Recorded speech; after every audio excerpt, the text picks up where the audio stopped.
right. Thank you. Good, I There's love your gonna be an outfit. over. They're so cute.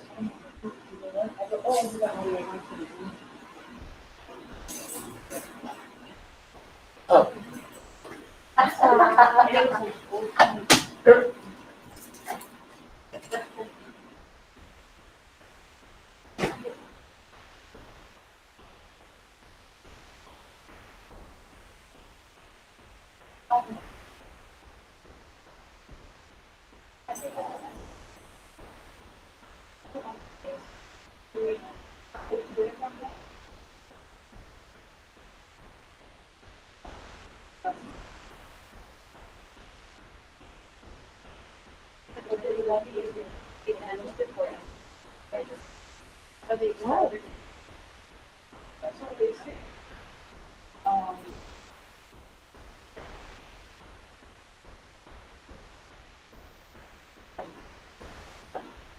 Honestly, every day is a different day.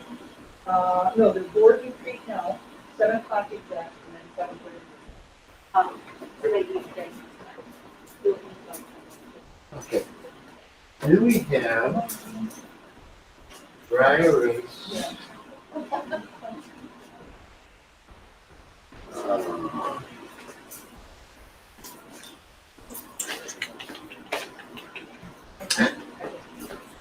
That's an agenda.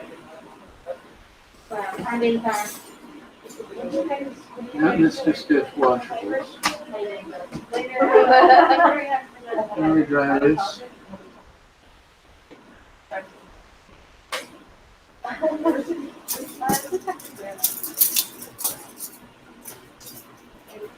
Orange shoulder, William Wall, Amy and a cute food. Would that be? Amy. Oh, so there's no picture. Actually, it would have. I thought it said email of man and man.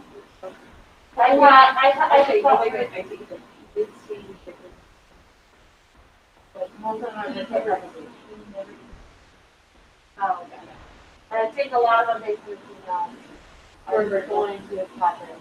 Because there's single people. you know. And Kristen would be. Like,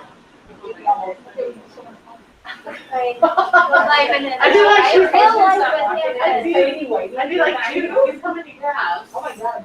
I know, are you? Oh I see your my God. snacks, I see your yummy breakfast. Every gym leaders get done. Every once in a while, yeah, oh my God.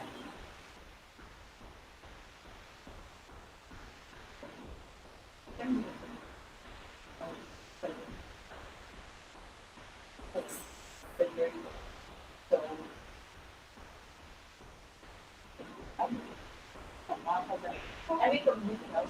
And then what do they want to know? I hit this one. I did where it was.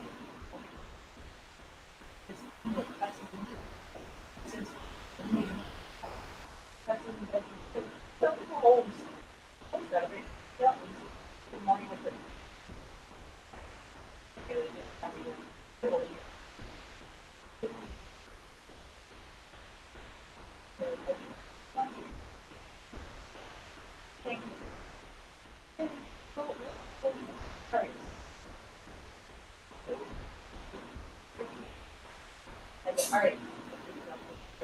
And you're like, It's so fun. What a great way to start the day. it was just, And yours, right? oh my God, absolutely. I'm like, I don't even know. No, it's like a whole, Must have come on Tuesday. Yeah. I could bring a popcorn, eat it like that.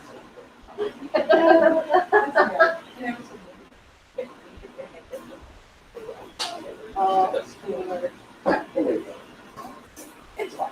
It's good stuff. But yeah, she,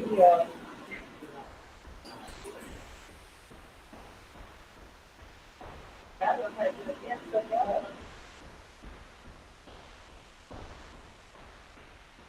Mark, can I help you with anything? No, I just gotta, yeah.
Press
1 to connect use your phone to listen and speak to the meeting.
I know there's a new coach, so, Okay, and it was the So, JV coach. Check 1, 2. oh, then maybe he's on the JV. 1, 2, 3. 1, 2. I don't know, Okay. yeah. But everyone seems to know all of Riley's names, Okay. so, She works hard. oh, yeah. She wants it. It's open. I know. Did you see, did you follow Larry like the sideline on Twitter though? No. He did this thing where he was like calling the refs like little elves and giving out like cards and those elves standing with their hands on it, giving them elves. I would watch that, you know? Yeah, oh my goodness. So this is how long Larry. I'll be back. Make sure we're not. There we go. Okay, nice and sports. Larry was.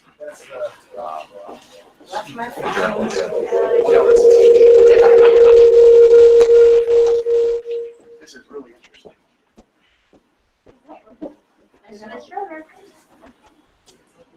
So I want box 4.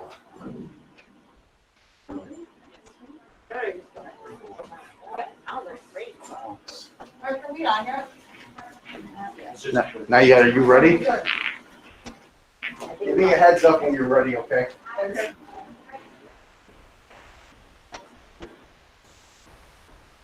The speaker to the meeting. Okay. Well, it's good. It sounds going through. That's good, yeah, this is good.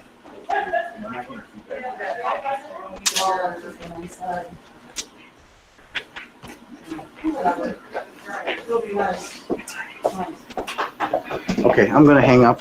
You see me, you hear me, right? Did you start recording yet? Please start recording in both OBS and Google Meet, please. And let me know when you're set on both. Okay. Okay, I'm gonna hang up now and we're gonna start. Thank you. Bye.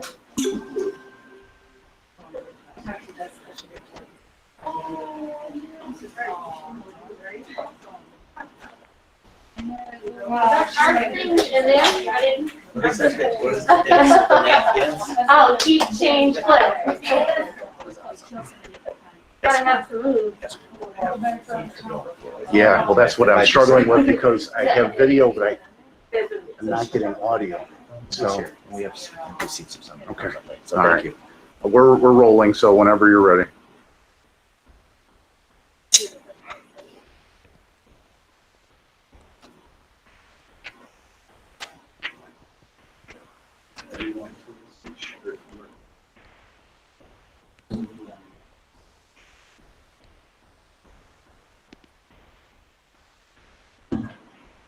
Hey, if you want to begin with the pledge to the flag, please.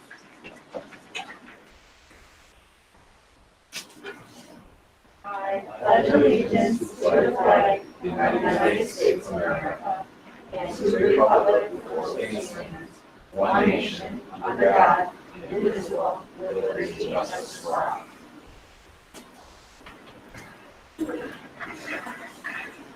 For roll call this evening, we have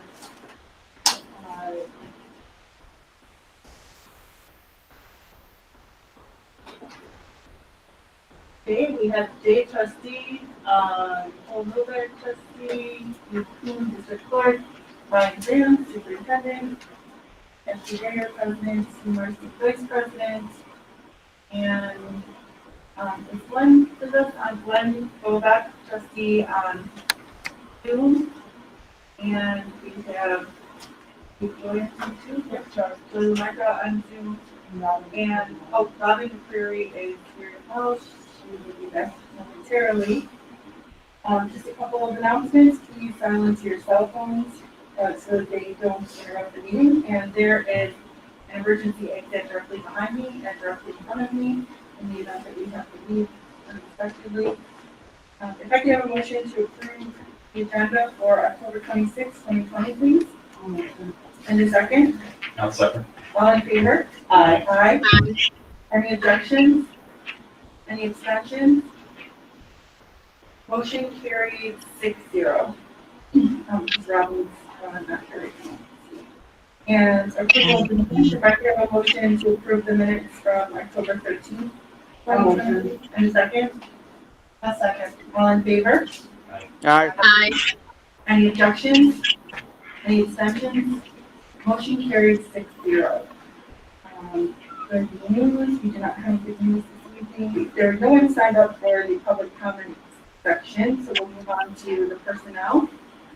If I could have a motion to approve PI 1 through PI 3, please. I'll motion. In the second? I'll second. All in favor? Aye. Any objections? Any abstentions? Motion carried 6-0. Personnel, non-instructional, do you have any,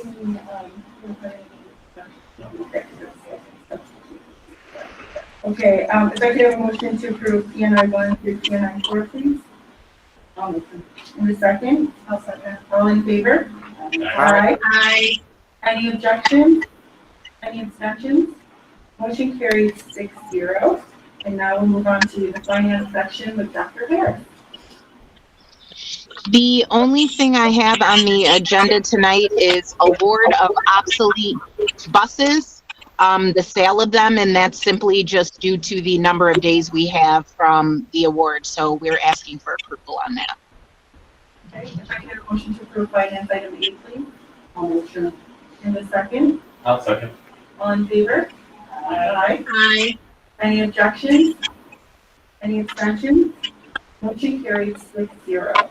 And now we're on to special education people personnel services with Dr. Cardone.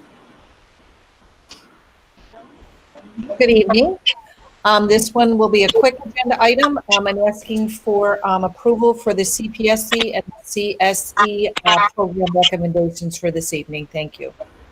Okay, so I have a motion to approve services A and B, please. I'll motion. In the second? I'll second. All in favor?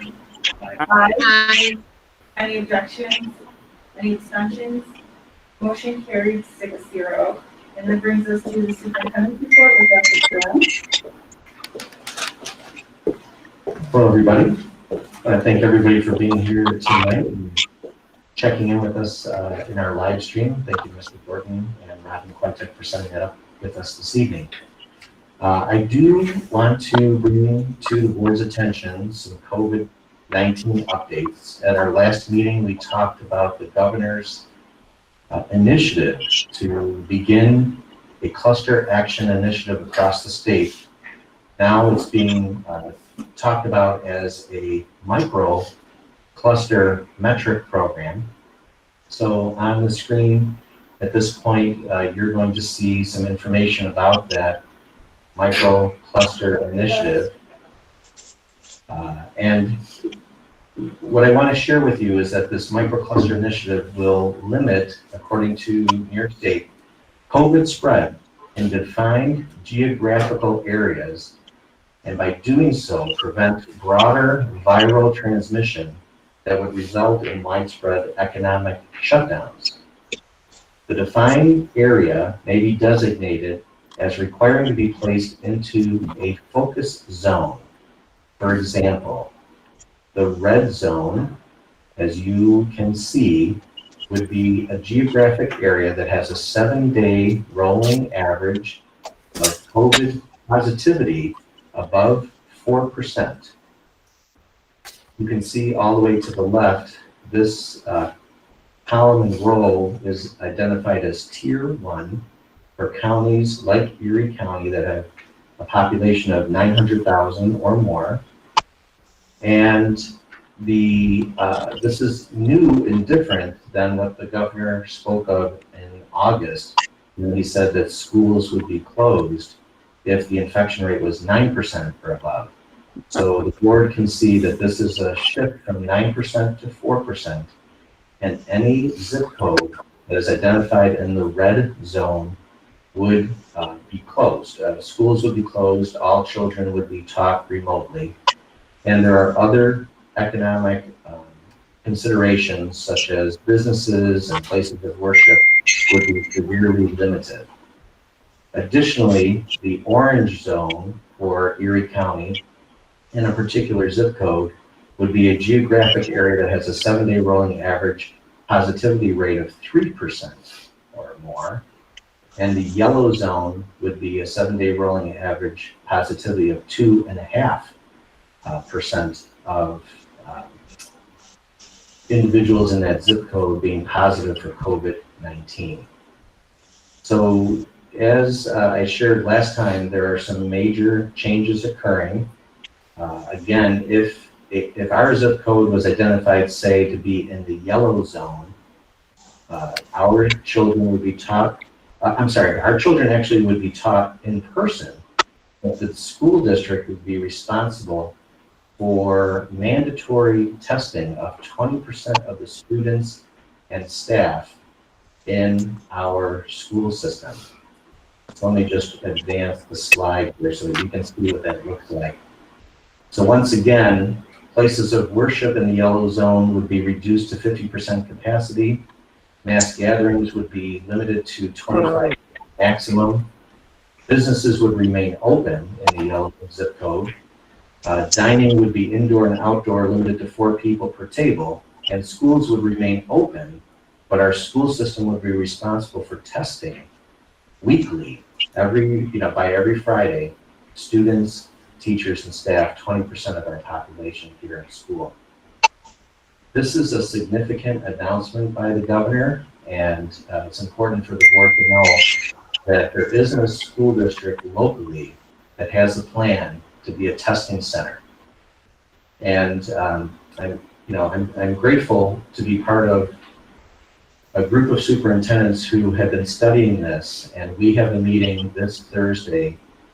I believe it's this Thursday. Let me just check. Yes, this Thursday with Dr. Fusco at Erie One BOCES to further discuss the challenges for school districts to become testing centers in our communities. We're open to the idea, and we want to participate and support the idea, but we have a lot of unanswered questions. Is this something that's an unfunded mandate that the school district has to fund? Will it be funded by New York State Department of Health or Erie County Department of Health? So there's a lot of information that we still need to gather with respect to this mandate of a yellow zone in our zip code if we had 2.5% infection rate in Grand Island. I'm just going to pause there to see if the board has any questions about this. Frank, if we were to follow the orange order versus the red, how long and we had to report on, how often is this data refreshed? Is it daily? Is it, what's the potential for the extent of it? Good question. Let me just see if it's listed here in his or in this document. Just give me 1 second. Yeah, so Nicole is correct. I think it says a 7-day average, and the geographical area has 10 or more new daily cases per 100,000 residents. So I'm sure there would be a specific formula, that's aggregated for Grand Island in particular. I'm sorry, I'm reading the red area, but basically it's the same for yellow as well. So again, the yellow is a geographic area that has a 7-day rolling average positivity rate of 2.5%. Jay, one of the challenges that the superintendents are frustrated over is that currently there is not a dashboard that shows by zip code the daily positivity rate throughout the state. So it's almost, in the Buffalo News, they did report, say, the top 10 zip codes in the Buffalo area and suburbs, and that was helpful, but that was just one report. Superintendents, I think, town supervisors and town officials need a dashboard that shows every zip code in our area and of course across the state and what the positivity rate is by zip code. I think that will help government officials and school officials communicate to the public the means and the necessary risk mitigation, non-pharmaceutical interventions that people should follow because we're creeping up to 2.5% or we're at 2.5%. So I think what the superintendents are trying to accomplish is to communicate that we're part of the solution. Give us the data so that we can see it daily. Give it to the whole public. Let the entire, New York State, all of the citizens see the data so that everybody is aware of what those positivity rates are in their geographical area. So there's still more information. I hope by Thursday I'll have a better handle on the length of time, that a school might be closed and how to get out of that, that school closure or out of the testing. So there's more to come. But this document is in the board docs for you to see if you want to download it and look at it in particular. I'll have more information hopefully Thursday. But it's definitely a shift. It's a good shift in trying to mitigate the spread of COVID-19. But through that mitigation, we're very worried that school districts will be responsible for the majority of the cost and how to manage 20% testing every week while you're in a designated yellow zone. Brian, We'll know by, sorry, go ahead, I was going to ask. Brian, has the governor given any indication of whether or not school districts have been responsible for spreading COVID-19 at this point in time? Glenn, I think I've seen a couple of articles in the Buffalo News and through their conversations with the Erie County Department of Health that there is no evidence that COVID-19 has been transmitted inside a school in Erie County at this time. Okay, thank you. Will you get the information on Thursday with regards to the cost and who will pay for the cost of the testing 20% of the population if needed? Will that be the health department, the school district, or another? That's a great entity? question. Myself and Mike Cornell and John McSwan are officers of Erie Niagara School Superintendents Association, and we drafted a letter last Friday that is going to go to the Erie County Department of Health with specific questions related to this mandate. So I hope to have more information on that. I'm not sure if I will, but we hope to. I guess my concern is with a 7-day rolling, average, right? Like, if there's a town that's teetering at 2.5%, I mean, we could essentially be going in and out of school, right? So I guess my question, if you could get answered, is if there'll be more of a standard, right? Yeah. Like a rolling 7-day. I mean, if we're in, we're out, you know what I mean? I get nervous that they'll be changing, like, right? Which would be, disruptive and clearly not ideal. So I don't know, maybe we could get more classification than a rolling 7-day. Right? Sure. What's criteria to be able to reopen? If we're at that low number, you're open again? So yellow is open. Yeah. But orange and red is an automatic shutdown. So clearly just from looking at what I'm looking at now, it would appear as though we would need to be 2.5% or below in our zip code to be to stay open, and anything above 2.5 that moves to 3 or 4% would need to be closed. This screenshot is a website from the forward.newyork.gov website where it allows you to toggle different counties in New York State. And it changes. Here in Grand Island, I send a snapshot like this out every Friday to our faculty and staff. So this data is as of 10/25, which was Sunday. And you can see that in Erie County, the 7-day rolling average is 1.2%. But quite honestly, I think Friday was a little bit higher. So it changes, it does change daily.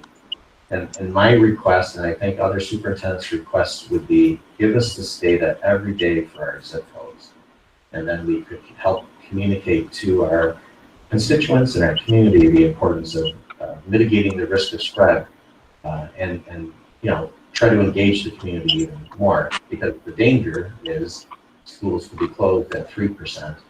And then it also affects businesses and places of worship. To Lauren's question, so I'm in Niagara County, a school in Niagara County, this is Erie County, but we had a teacher and a student that, with a positive case, and, we have mandatory masks and 6 feet apart, in terms of all the desks are 6 feet apart. And, it did not spread to the other students that were tested, so that was a good thing. It was between just that one teacher and student, and then we had a few cases at the high school as well. So the masks seem to be working, to not spread it to other people within that classroom based on the 2 positive cases in the room. So any other questions about this microcluster initiative by the governor? It's definitely, it has its positive aspects and trying to reduce the risk of the spread, but there's also some concerns, from districts, as you might imagine. So I have a question. The 20% that you refer to, is it the 20%, is it students, faculty, and administration, or is it the general public? Like, is it just contained in? No, it's 20% of our school students, faculty, staff, and administrators. And I believe to be in compliance with the executive order, it also has to be open up to the public, particularly those in financial hardship.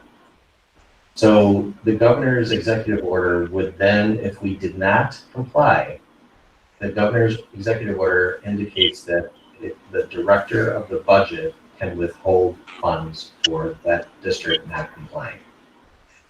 Well, isn't he already holding back funds without whether we comply or not? I mean, Yeah, that is true.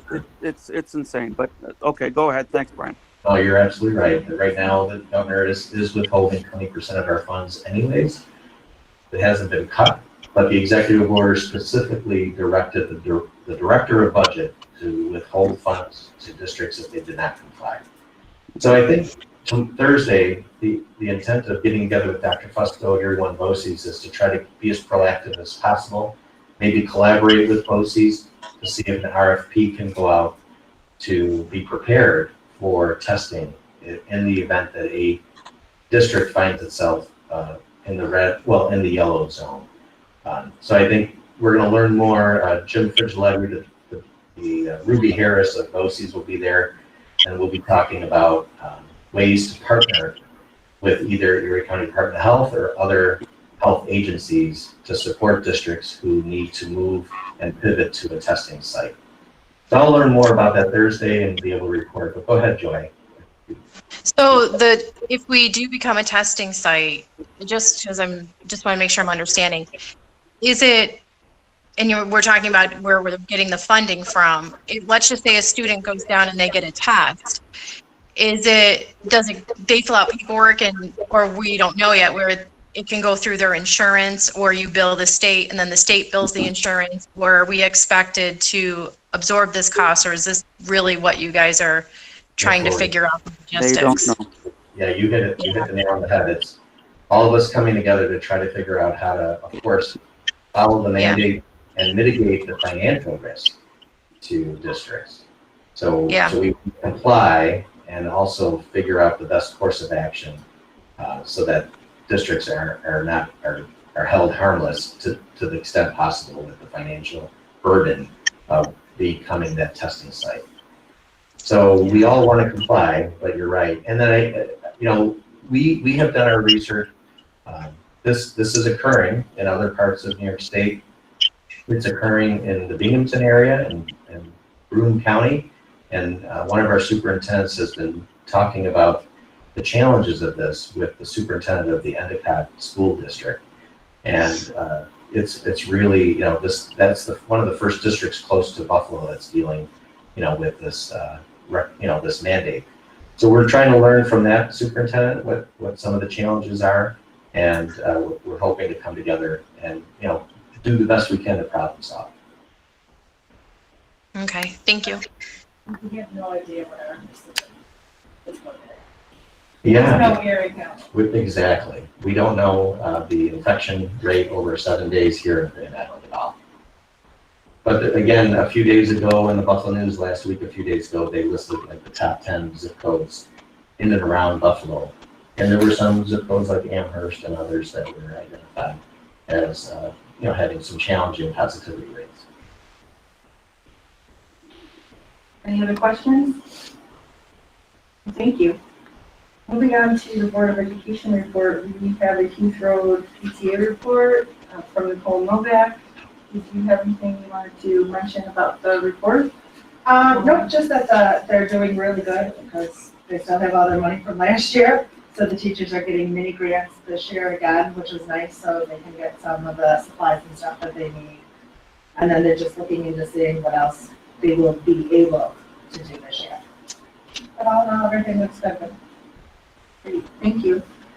And so that brings us to the hybrid discussion model, or the hybrid model discussion.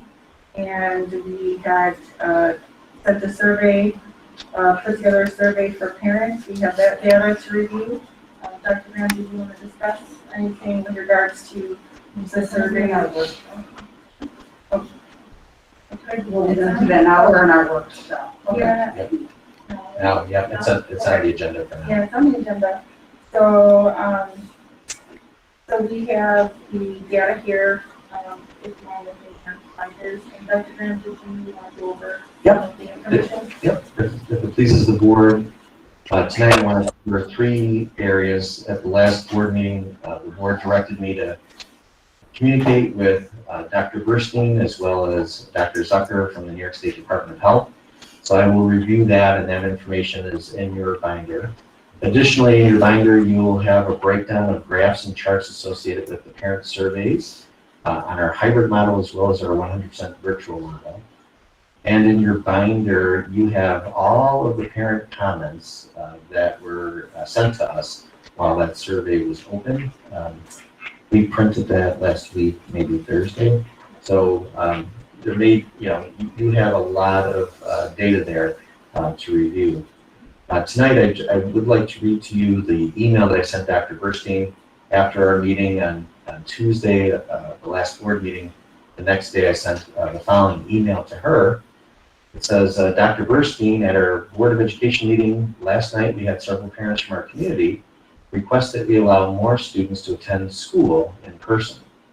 This group of parents were requesting that we transition from the hybrid model to as many as a 5-day-a-week full classroom model. Board of Education, I said to Dr. Burstein, has asked me to inquire with her about the 6 feet of social distancing requirements. I added that in our district, we purchased polycarbonate barriers for every student and teacher desk, polycarbonate barriers for every cafeteria table, air purifiers for every classroom, PPE, hand sanitizing stations, and I indicated that we had found a high degree of compliance with social distancing, hand hygiene, mask wearing by students and staff, as well as compliance with the health screening form that we expect completed each day. I added, with an Erie County positivity COVID infection rate hovering around 1%, I asked her if she would expect the New York State Department of Health to relax or reduce the social distancing requirement of 6 feet in the near future. I thanked her for her guidance. She did respond relatively quickly and wrote, hello, Brian, during the pandemic, I do not expect New York State to change the physical distancing requirements. She added that states that fail to adopt non-pharmaceutical interventions currently are struggling with a very high COVID-19 infection rate. And she added that she hopes that she does not want to be in that situation, and thanked me for her email. After that email on, I guess it would be Thursday, I got a call from Dr. Nicholas, who is the liaison for the Erie County Department of Health and all the superintendents in Erie County. And she reiterated Dr. Burstein's email, indicating that, she obviously referenced the email, and that she said that from the Department of Health's perspective, social distancing was the most preferred method of risk mitigation, with masks coming up second and then the barriers third. She also wanted me to reinforce with our faculty and staff the importance of following these non-pharmaceutical strategies every day. And So I just wanted to make sure that I communicated that with the board. You have that document in your binder. The New York State Department of Health did not respond to the same email that I sent to Dr. Burstein, but to Dr. Burstein's credit, she did respond pretty quickly. Does anybody have any questions about that correspondence? So, as the board knows, we do not have empty classrooms or extra teachers to split classes in an effort to bring in more students for in-person instruction. Our administrative team is committed to continue to look for ways to improve our hybrid model. The parent feedback to our survey is serving as a great resource for our administrators, and I know some of the administrators are now sharing the same comments that you have in your binder with their teacher leaders in their school. So I know that together we can improve upon our hybrid model, but based on the information from the Department of Health, I do not see them reducing the 6 feet of social distancing, so we're going to have to continue with our hybrid model. Also, in your binders, I'd like to draw your attention to the section that has some pie charts and graphs, and with the board's permission, I'll begin displaying some of the responses for the public to see, as well as you in this presentation. So give me a second to bring that up now. Let's do that. There we go. So I'm going to start with Sidway. Just check and see. Okay, there you go. So you can see that at Sidway we had 280 parents respond to this survey. And the nice thing about using Google Forms is it helps to create some bar graphs and charts on some of the easier items that parents responded to. So this first item is, I believe the district has developed strategies, procedures, and protocols that are keeping my child or children safe at school. 280 parents responded. 195 parents indicated that they strongly agree with that statement, and another 58 parents agreed with that statement. So you're looking at about 90% of the respondents agreed with this item, but 20 parents or 7% were, kind of in the middle between agree and disagree, so a little bit of unsureness, and 7 other parents indicated that they disagreed with that statement. The next bar graph, I believe my child or children are participating in the virtual learning activities when they are not at school. You'll see that 48% said that they strongly agree, and another 21% said that they agree. So a little less than 70% agree with that statement. Another 17% are unsure, and approximately 11 or 12% of the families disagreed with that statement.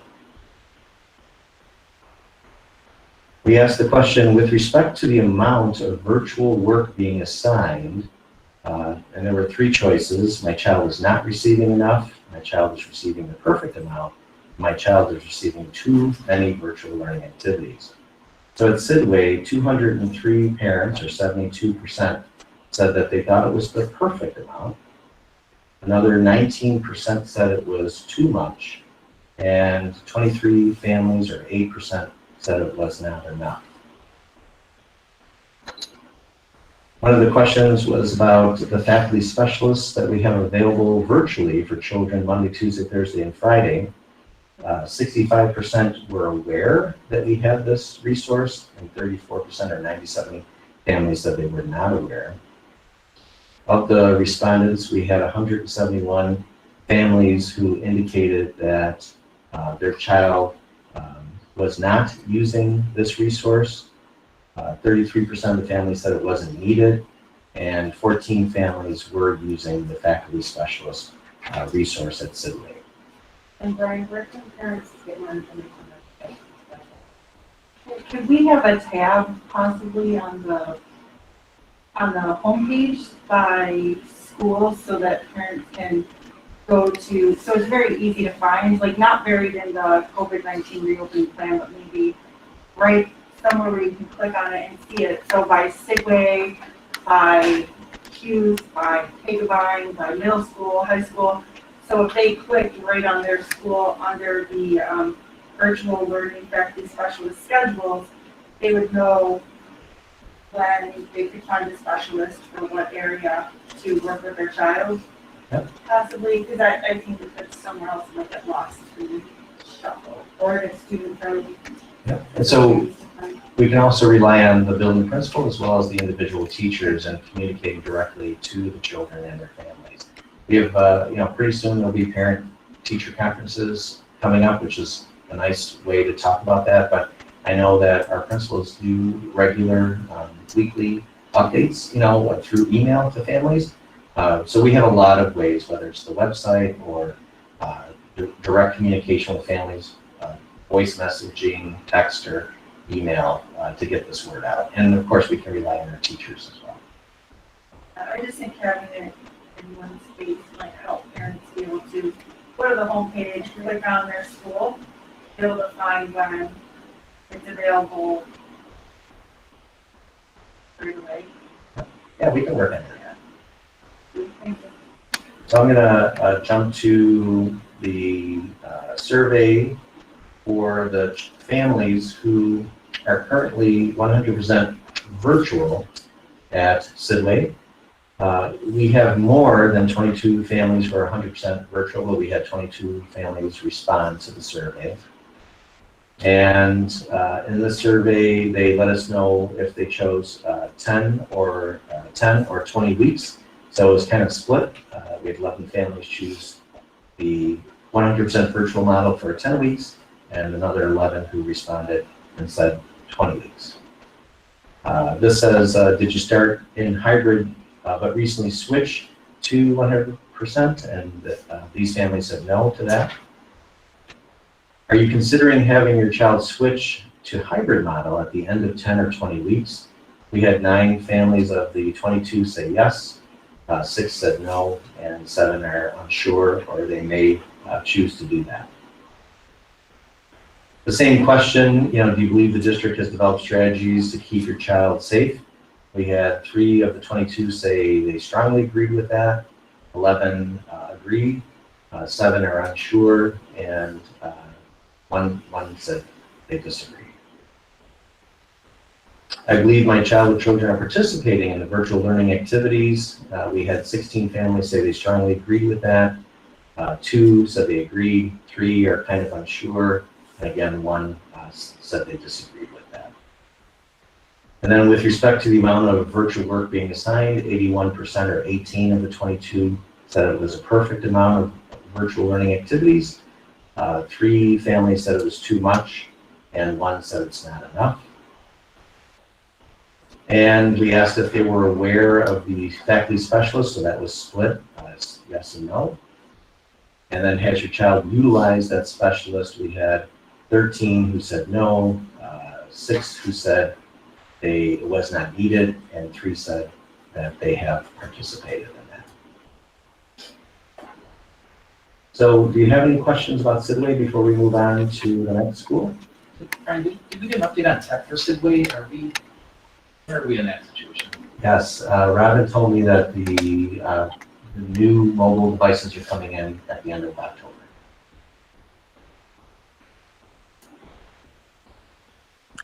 Brian, in terms of Sidway, and I think this goes to all the schools, but especially the elementary schools, I think the survey results came out, in my mind, kind of even keeled, that there wasn't a lot of criticism. It was we're doing a good job, etc. But when you read the comments, and I focused more on the comments than the polling, because I think the survey's questions were kind of open-ended.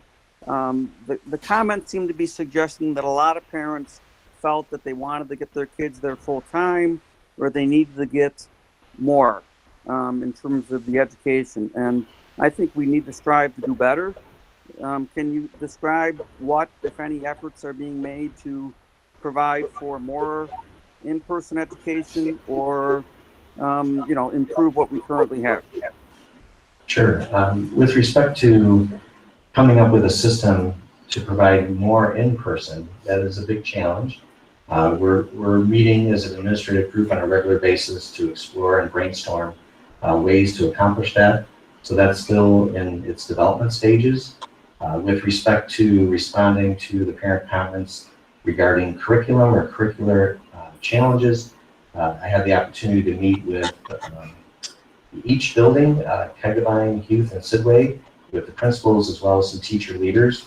We had very thoughtful conversations about curriculum and ways in which we can provide relief for families who are overwhelmed, as well as provide the necessary support for families who want more.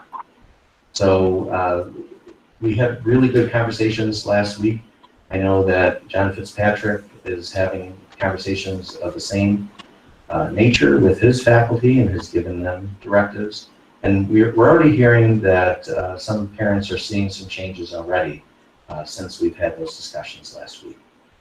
Okay, well, I mean, you know, I'm aware of a few folks who have, you know, chosen to go to private schools to get, you know, full-time learning, and in lieu of going to our very good Grand Island schools.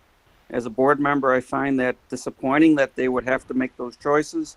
So I would hope that we're doing everything we can to, you know, make parents comfortable that we are providing the best education we can. Of course.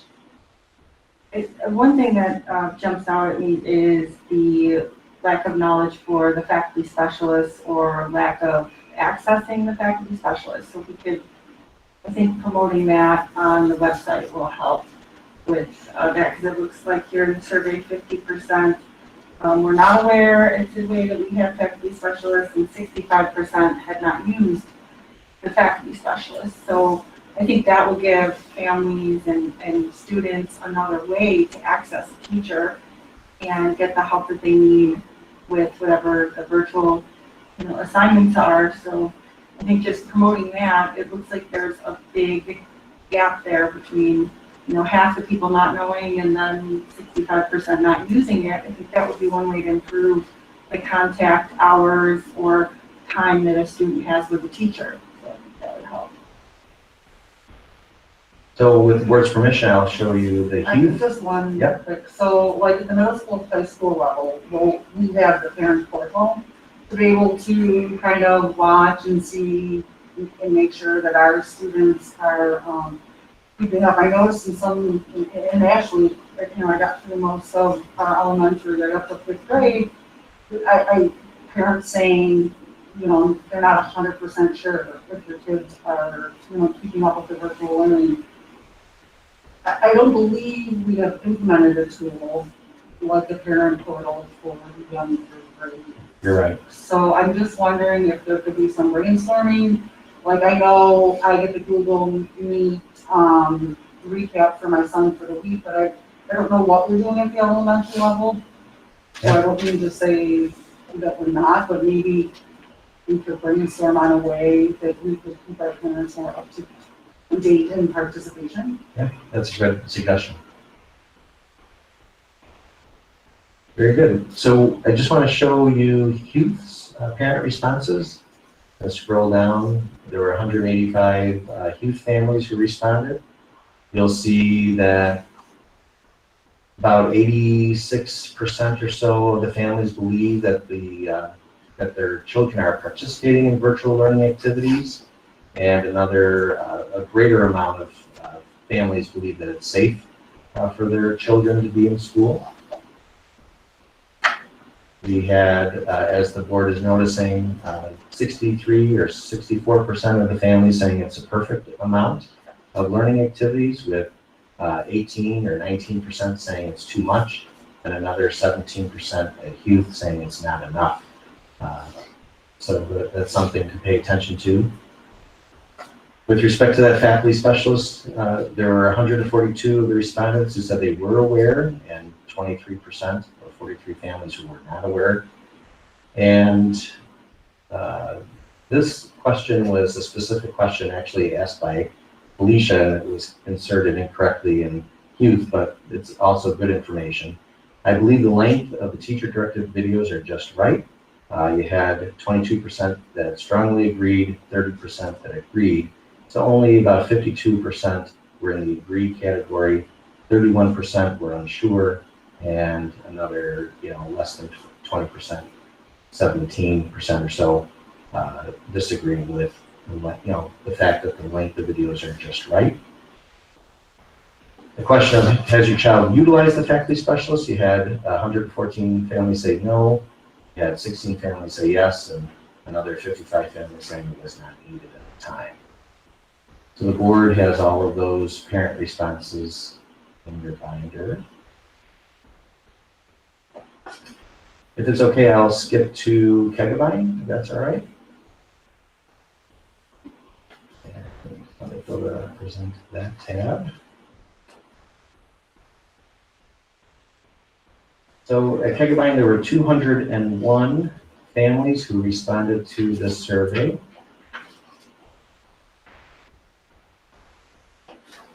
Of the 201 families, you had 62, 72, 82, close to, 90% actually, of the families saying that they felt it was safe and that the protocols were keeping their children safe. About 16 families, or 8%, were unsure, and there was 3 families who strongly disagreed with that statement. I believe my child or children are participating in the virtual learning activities. You had 60% in the strongly agreed category and another 18 in the agree. And 27 families were unsure and 14 who disagreed. And you had 2 who strongly disagreed with that. With respect to the amount of virtual work, you had 49, or just about 50% of the respondents thought it was a perfect amount. 35% said it was too much, and 14% said it wasn't enough. And then the question about, are you aware of the faculty specialists? There was 163 families who said they were aware, and 38 families who said they were not aware. And if your child has participated, 10% of the 200 individuals said that they were participating, 64% they said were not, and another 25% said it wasn't needed. That gives you a snapshot of the responses from Kegabyne, and of course all the parent responses are in your binder. I'm going to go to middle school now.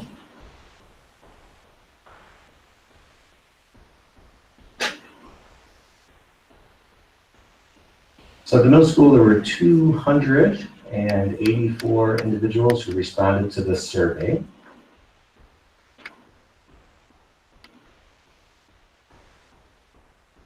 Of those respondents, you had about 90% who agreed that the strategies and procedures are keeping their children safe. 21 families were a little unsure, and then you had 8 families who disagreed with that statement.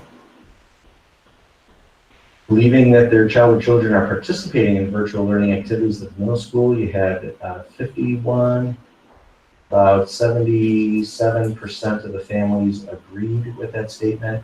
Another 33 families were unsure, and then you had 29 families who disagreed that their children were participating in those virtual learning activities.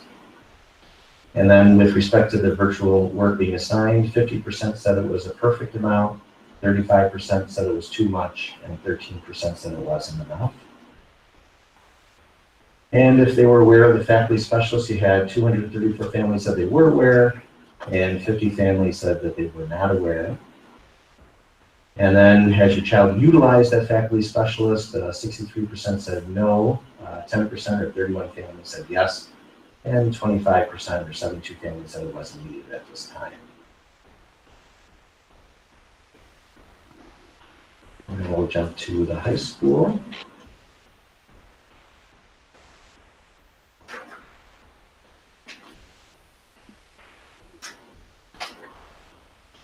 So at the high school, there were 321 families who responded to the survey.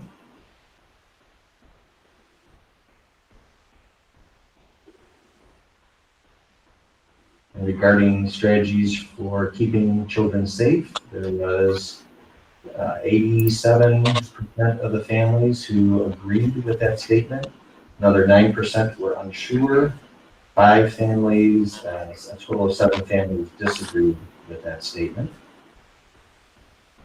Believing that their children are participating in virtual learning activities, you have about 82% of the families agreeing with that statement. Another 10% of the families, or 33 families, kind of unsure if their child was participating in those learning activities. And you had just about 20 families saying that disagreed with their children were participating in those activities. With the amount of virtual work being assigned, you had 61% saying it was a perfect amount, 23% saying it was too much, and 15% saying it wasn't enough. And again, 73% are aware of the faculty specialists, and 26% or 86 families said they were not aware. And whether or not their child is utilizing that service, 206 said no, 93 families said it wasn't needed, and 22 families say they are using that service. I just want to, obviously just give you a snapshot. As Glenn had indicated, there's a lot of information in your binder, a lot of feedback from parents. Our principals and teacher leaders have this data, and they are looking at it and working with their faculties to create a better and more improved hybrid model. Brian, I can paraphrase. I'm looking at the Kegabyne comments, but I think these go to every school. It seems to me that there's a vast group of people who would like to see their kids be back in school full time. I can paraphrase a lot of the comments. The hybrid model does not work. Virtual learning is not for us. We look forward to kids going back to school 5 days a week. It goes on and on and on. We appreciate everything, but we have to go back to school all the time.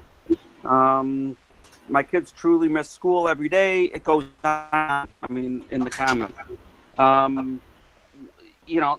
It seems to me, and I, we can discuss this from a policy perspective, but schools have not been super spreaders right now. It seems to me that kids need to be back in school.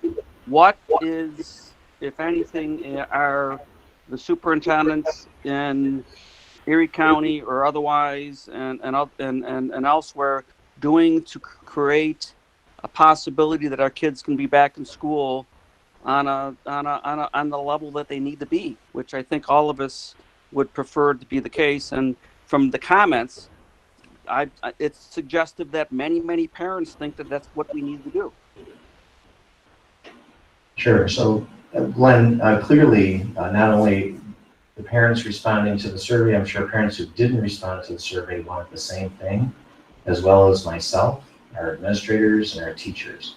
So I think that during a pandemic, it is very challenging to be able to bring kids in person 5 days a week without, without spending, millions of dollars to figure out a way to do that. So the district is obviously very open to brainstorming and suggestions to increase in-person instruction, but the district also has a responsibility to be fiscally prudent with these mitigation and teaching and learning experiences. So obviously we reached out to Dr. Burstein. She believes that the 6 feet of social distancing is not going away during the pandemic. So we're restricted by the 6 feet of social distancing and whatever we do. And of course, as I've shared before, we don't have empty classrooms and we don't have extra teachers to split classes of 20, 22, and 24 for 5 days or 4 days of in-person instruction for all kids. So it's quite the challenge. Brian, with what other districts are doing in their finance, what they've had to go through financially, can we talk to them and see what they have done and what it would be to the cost of the parents? Sure.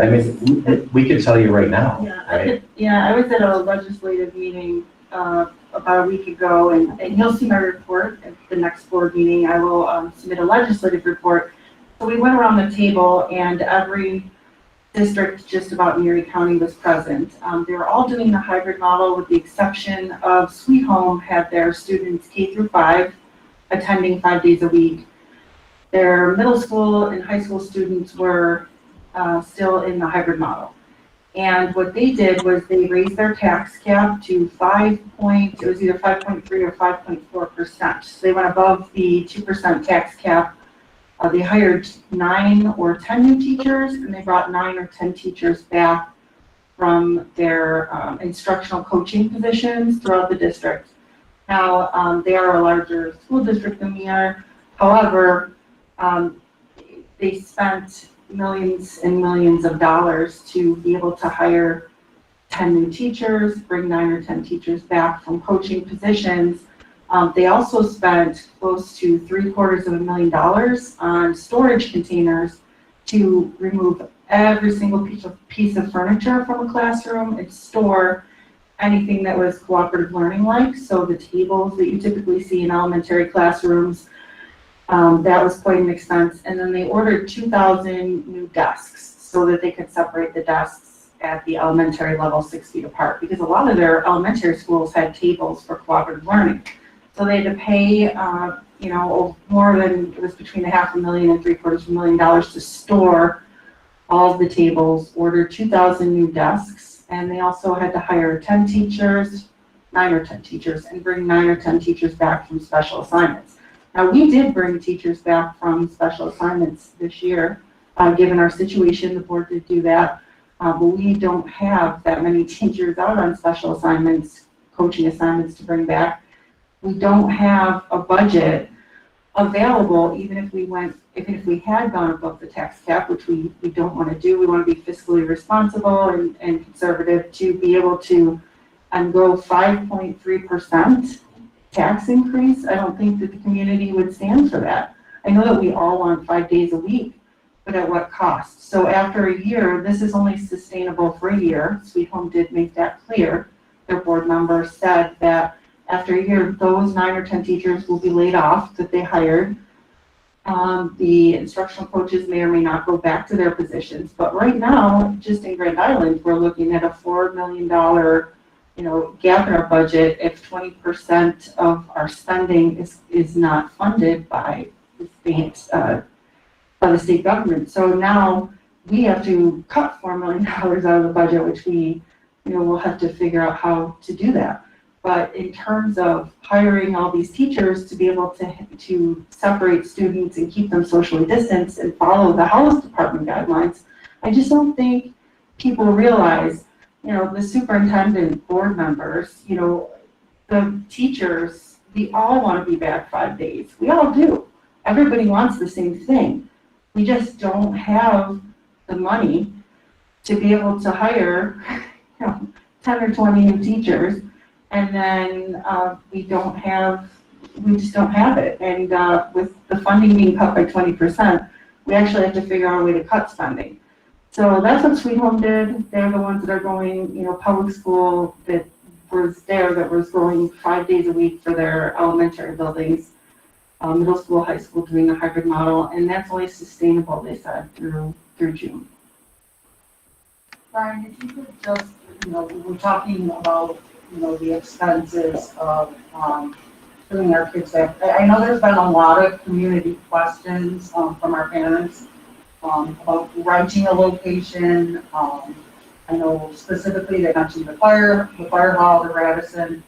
I mean, clearly the expense of it alone would be something we would need to look at. But could you speak to the other concerns we would have with renting off-site facility? Yeah, absolutely. I'll start with, I had one really thoughtful parent talk to me at the beginning of the school year about Eagle Island, for example, and why we didn't use that as a space.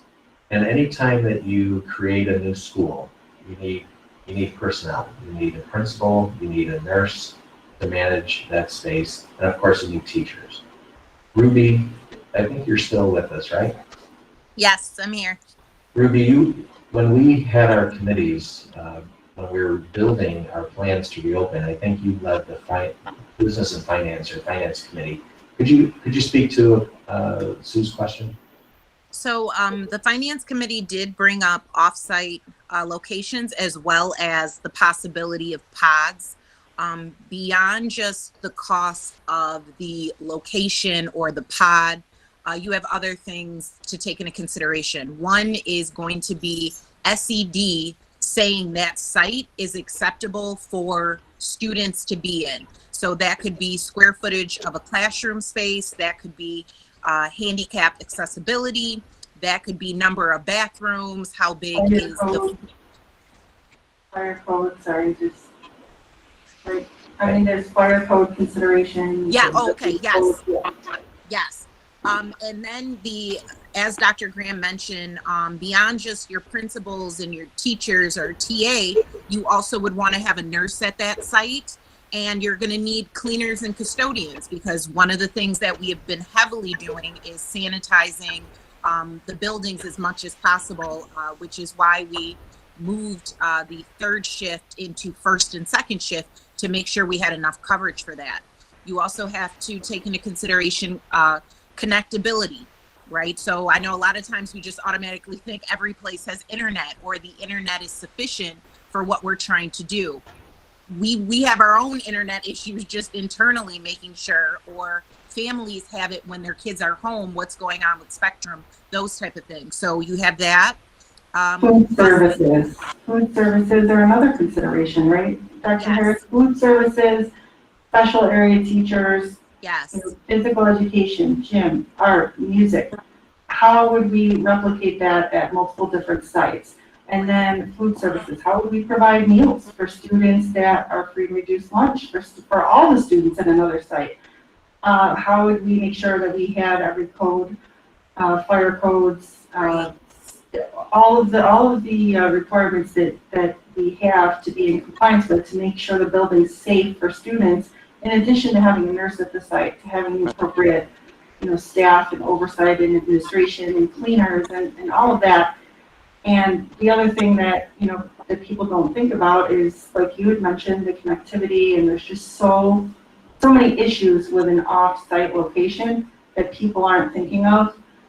In terms of just feeding students, that's an undertaking that students do, not to mention the special education services that those students receive. How would you get them their speech services, their counseling services, their physical therapy services, their occupational therapy services, and everything else that by law we're mandated to do on a student's individualized education plan? Right. It would be very difficult. So from my perspective, based upon everything that Brian said, Ruby said, and I certainly understand, all of this. This is not something that I'm not aware of. It seems to me that the only way the district or any district in Western New York or throughout New York State can do something different from an educational model is to have the governor decide that schools can open up a little bit differently. That seems to be what I'm hearing. And let's first, if we can all, from a board perspective, agree that that's the case, the next question for me at least is, do we as a school district or other school districts throughout Western New York say and try to make a pitch or approach the governor and say, look, this model isn't working for our kids. We need something different. We understand what your restrictions are. We can't do anything different based upon what you're telling us, because we can't do it because of budget issues, building issues, staff issues, whatever it is. Do we, Grand Island and other districts throughout Western New York, need to say something different, that our kids aren't getting enough and we need to do something different? Does the board think that that's something we should try to move forward and approach other districts with the same idea? So Glenn, my immediate answer would be yes, but as we spoke at our last meeting, we can send 1,000, 2,000, 5,000 letters to the governor, and I think it was you that said they would end up in the trash. Do I think we could take an initiative to get the word to the governor? Absolutely. I just don't know what that looks like, right? And we could brainstorm it, but filling his mailbox, I don't think is the answer. Well, but it's not just us, Sue. It's it starts somewhere, right? I think that as a board member, I feel very I felt I had a moment this past weekend where one of my friends, they sent their kids to a private school as opposed to Grand Island. As a board member, I took that really personally. Okay, because I said I'm a board member, and they decided they do not want to send their kids to the district that I've been a board member for 15 years at. That hurt me. I felt that I took that as a very personal moment, and I thought we got to do better. And if we can't do it because it costs too much money, or we don't have the buildings, we don't have the staff, I understand that. But if we can go and if Grand Island people are feeling this, then so are people in other districts, and we need to let people know that education is not, it's failing the kids, the students, the parents at this point in time, and we need to let the governor know that. So I agree with you. I just need to come up with a way and start to start the initiative. I just don't know what that looks like, right? So Brian, you're gonna meet with the superintendents on Thursday. Maybe that's a discussion you have with them. Maybe their boards are saying the same thing we are, right? Sure. And then we can put together a task force, right? Have members from different boards meet and come up with the best way to approach the government. Right, if there's I mean, I agree with together in you. Erie County, maybe we need to form a coalition in Erie County, like this, the great form. And Glenn, to your point, sometimes boards come together to create resolutions. And those resolutions have language, the legal languages or whereases. And perhaps this board would want to draft a resolution similar to what you're describing and share it, read it a few times, and then maybe that resolution is one tool that is picked up by other school districts that have a similar understanding of how challenging this hybrid model is, and the governor does have a lot of control in this. Right. Well, I mean, I'd certainly, Sue, if you want to help me with that, I'd be happy to come up with something that we could put together as a board as a whole and propose, beyond our small board. Of course, I mean, we can put something together if that's okay with everybody and then present it to all of you and then go from there. I mean, I would like to personally wait until the flu season and see what happens with our infection rate and basically with the infection rate, because, so I have a middle schooler, and playing devil's advocate and just looking at it from a different perspective, there really isn't a time, in my children's lives, my oldest daughter, my youngest in 8th grade, that education hasn't been a priority for me as a parent. It's always been the most important thing. It's been my kid's job. I'm very much attuned to ensuring that they're high achievers. My oldest daughter went to an Ivy League school. That was a priority for me. Getting her there was a priority for me. Hiring SAT tutors, having tutors after school. My youngest daughter has 2 or 3 tutors after school every week. Education is super important to me. But her safety and her health is more important. So as big a pusher as I am academically for my kids, I recognize that I want to make sure that when flu season hits, that the infection rates don't spike. I want our teachers to be safe. I want our staff members to be safe. And I don't know that I want the governor to relax the requirements before we see what's going to happen and how this is going to play out. I mean, would I love to have 5 days a week at school? Of course. I want my kids to be high achievers. I want them to learn, but I feel like everybody's in the same position. So even though my daughter may not be moving forward the way that I want, I feel like everybody's in the same boat, and that we really should wait and see how this plays out over the winter months before we we pushed to reopen prematurely with the governor. So I respectfully disagree, and I will also say that we know in government, nothing happens overnight. If we started an initiative today, and Glenn and I aren't saying if we're sitting at 20%, or 10%, and we're closing, you know, kids are infected, there's no way we're gonna be there 5 days a week. But we are looking at way less than what they anticipated. Everybody thought school districts would be closed in the first 2 weeks. Erie County sitting at 1.5%, we're way under what the governor originally said, and I just think he needs to know that we don't like it. Like, we're not gonna put kids at risk. Correct. If we continue on the path we are, we should start now because nothing happens overnight in government. Yeah, you know, We need to do better. That's what we keep on hearing from the parents. We do, We need and more, it's respectable. and we need to tell them that. I work in a district that is 100% remote, and it's definitely not working. So I would hate for us to push and be in a situation like that for our kids. So I do respect your opinion, Ashley. Maybe we could wait a little longer. However, in that time frame, we need to work on something. There has to be something addressed. We have to be ready. yeah, it's a delicate balance, right? I mean, obviously the safety of our staff and students are, you know, number one priority. Nothing happens overnight in politics at all. This governor is not been friendly to education or, you know, many things throughout this.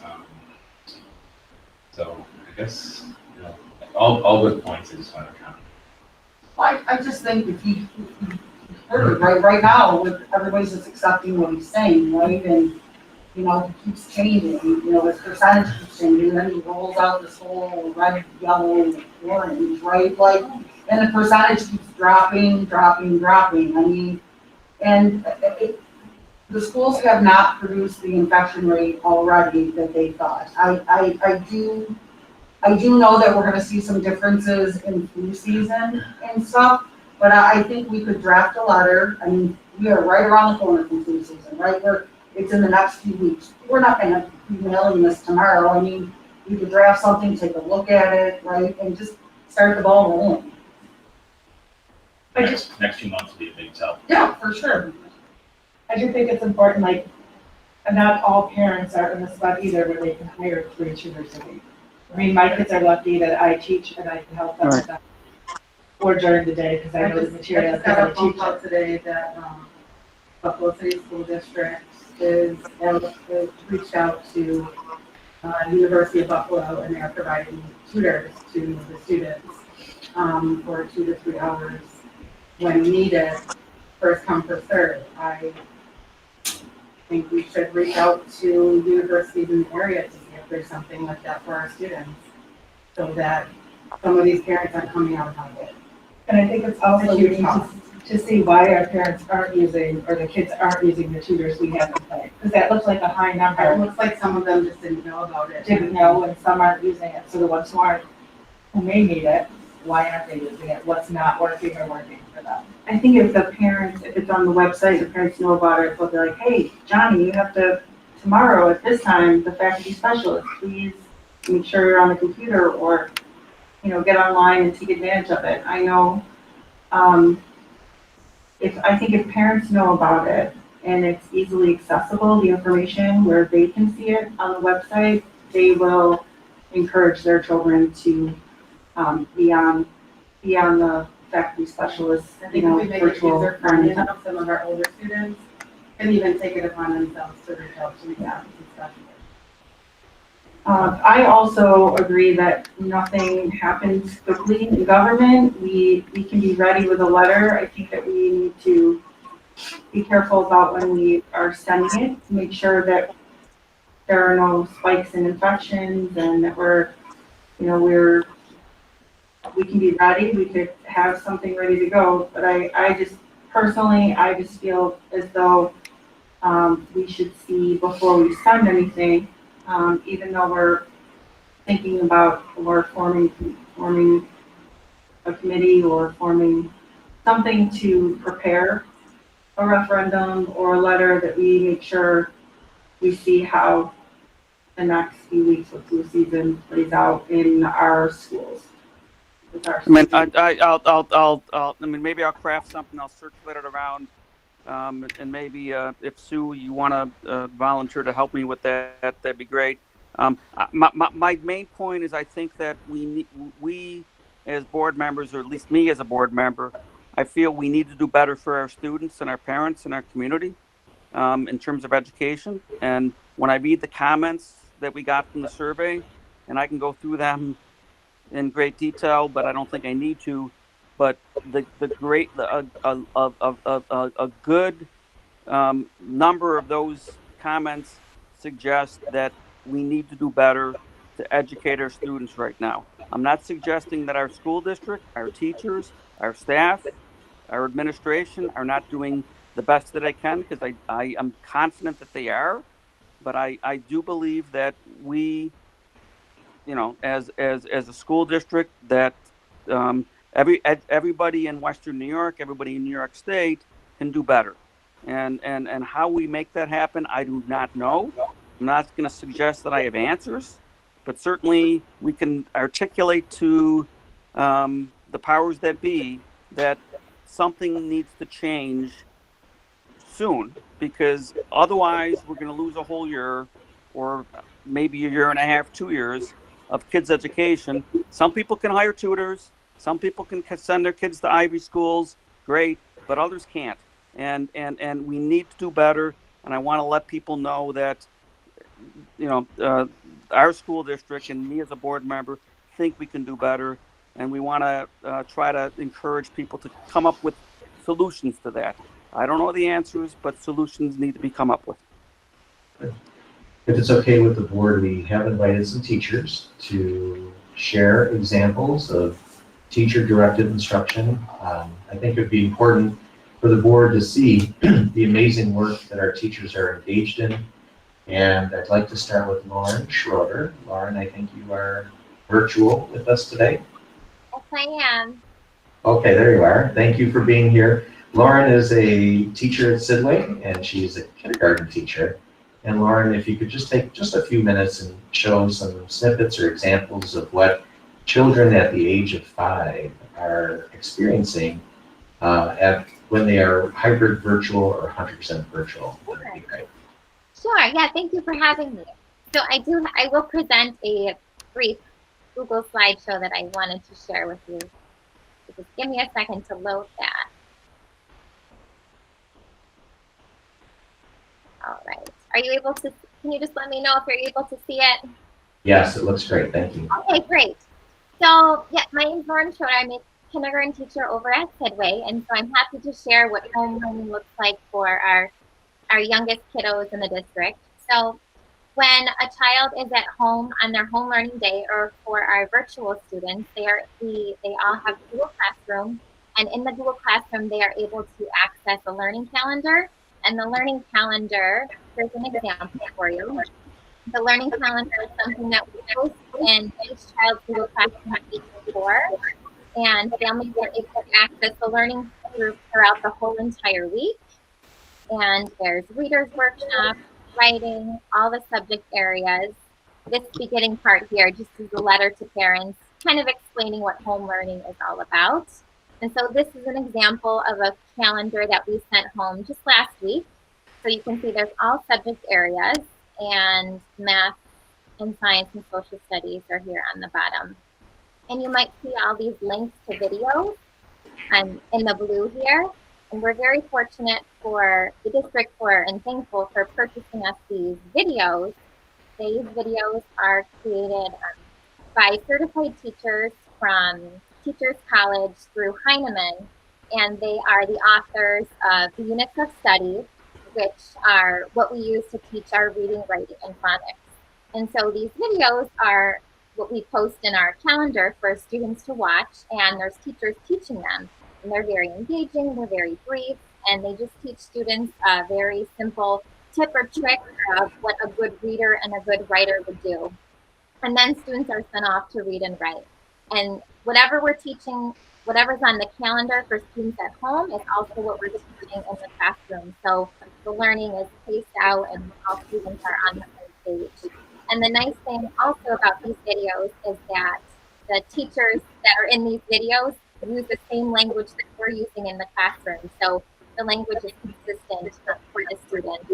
And then parents can also listen into the videos too and learn how to help their child, because not all parents are teachers. So having access to these videos is helpful for the parents as well. So I did want to share you, if I have time, I did want to share a very brief clip of a video just so you can kind of see what students are seeing when they go to their Google Classroom and when they go to when they're able to view the video. So I just took a very small chunk of the Reader's Workshop portion of the calendar and I just put it on the slide so you could see. And so what they would do is they would click on this link here, and there's a username and password for every teacher. And so it saves it in your computer, so they only have to do it one time. I'll just share about 1 minute, if that's okay, so you can see. Hi, readers. Welcome back. I'm so excited to see you here. Have you been reading lots of books at home? You have? Are you having lots of fun? You are? Yay, I'm so excited for you. Well, I have a sign for you, and I want to see if you could read it. I think you can. Oh my goodness, so fast. Wait a second, wait for me. Did I hear you say it? Reading workshop, that's right. Let's read it together. Reading workshop. See, I knew you could read that sign. And the reason I knew you could read that sign is because you were already readers. You were already reading. Well, your teacher and I, we have a big job to do. We have to teach you all the tricks about reading books. The kind of tricks that are going to help you understand your books really well. I'm ready to start with my first trick. Are you? You're going to have to sit a little closer for this one. Okay, so hopefully that kind of gave you a little picture. You can see how she kind of refers to us as your teachers, so we're kind of like co-teachers, and it's a 4-minute video, so students are able to watch the video and have a real-life teacher teaching them, and then they're sent off to read for a couple minutes. In the beginning of kindergarten, it's a shorter amount of time, and it increases as the year goes on. And for first grade, they'd start around 10 minutes. And for writing workshop, it would be the same thing. They would watch the video, and then they're sent off. The extension activity at home would be to write for a couple minutes. And I always encourage families to check in with their child after they're done reading or writing and see how they did, and see if they had any questions, or have them share what they learned. And just to share a really quick writing sample of what a kindergartner would be expected to do at this time of the year. So it's very simple. We're working on teaching books, so a basic picture, and they're just starting to label things in their pictures. So that's kind of what they'd be doing at home, and also what we'd be doing in the classroom as well. And there's also phonics as well, so along those same lines. So I hope that kind of gave you a little picture of what home learning looks like, and like I said, it mirrors what we're doing in the classroom. So now you know what our youngest kiddos here at Sidway are working on every day. We keep them very busy, but they're all doing such a great job. So Thank you, Lauren. We're gonna move through the presentations and then give the board an opportunity to ask any questions after all the teachers present. Lauren, that was outstanding. Thank you so much. Jillian, thank you for joining us. Jillian is a teacher at Time, and she's a 3rd grade teacher. And Jillian, thank you for sharing just some examples of what hybrid virtual or 100% virtual looks like in your classroom. All right, so you're going to see the progression from kindergarten to 3rd grade, and you're going to see this is our remote weekly calendar. All of the students are given a calendar, whether they're remote or they're hybrid, and all of their assignments then are linked throughout Google Classroom. So our links are not on the calendar, they're on their classroom. You'll see there's readers and writers, what I pointed out to there. Here's our hybrid. This color coded based on our cohort A and B. You'll also see the virtual support is linked at the bottom. So for those families that do need that extra support, they have it linked right there. And then this is one of the examples of a reader's workshop in 3rd grade. They are given a slide presentation for every session. And it starts with the I can statement, so they know what the learning of the day is. Then they go right to the mini lesson, and this link that looks almost like the YouTube link, when you click on it, it opens up to a video again, just like Lauren had shared. It's a certified teacher from Teachers College, and it's very engaging as well, and it sets them off for what they need to be doing in their reading. So in kindergarten, they read for 5 minutes, and the progression in third grade, they read for 25 minutes. As they're reading, there's always an activity that they're doing while reading. They're doing what we call mind work. The mind work for this activity was they were working on questioning. So what did the author signal you to take a step back and ask, I wonder why, or how can it be? And while reading, they wrote down 3 questions that they have. And then there's always student examples. So parents and students know exactly what we're looking for at a third grade level, and they write it in their reader's notebook. And then there's always the explanation for a hybrid versus a remote student. The remote students have a digital notebook, and then the hybrid students have an actual composition notebook that comes back and forth to school. Same thing with our writing. We have, it opens up again to a Google slide that they get, has their I can statements for the lesson. Usually in writing there's a few more than just one. They can watch the mini lessons. This lesson was about being your own job captain, so it was talking about how all these things we learned throughout the unit, and now they're going to go through their own process of creating their own new piece by themselves as a job captain. We also include some anchor charts that are talked about in the videos so that they have those as well. We use narrative writing checklists. There's up the front and the back. And then there's always their writing assignment, their writer's notebook or their digital writer's notebook. So they are revising, using charts, all those things at home that we would have in classroom when they're with us or when they're at home. And then the last thing I wanted to present to you was this summer, Patty Korchak, Diane Lipp, Maria Siebert, and I developed mirrored New York State ELA tests. So for reading and writing in eDoctrina, you'll see they are computer-based testing. There's a passage as well as short answers. And then at the end, you will find some multiple choice questions as well. And therefore focused on the power standard. So we have great data to show where we think they would fall in with the New York State test at each progression after every unit. We actually have a pre and post for every unit, and there are 5 units. So it's great data to let us have a pulse check on where students are. And that's it, thank you. Thank you, Jillian. We're going to pivot now to Amy McMahon from Hughes, who is going to present what a typical 5th grader, 10-year-old would see in hybrid virtual or 100% virtual. Hello. I'm just going to present. Thank you. Thank you for giving us the time to come. I'm presenting for my team. And I just want to make sure you can see this as well.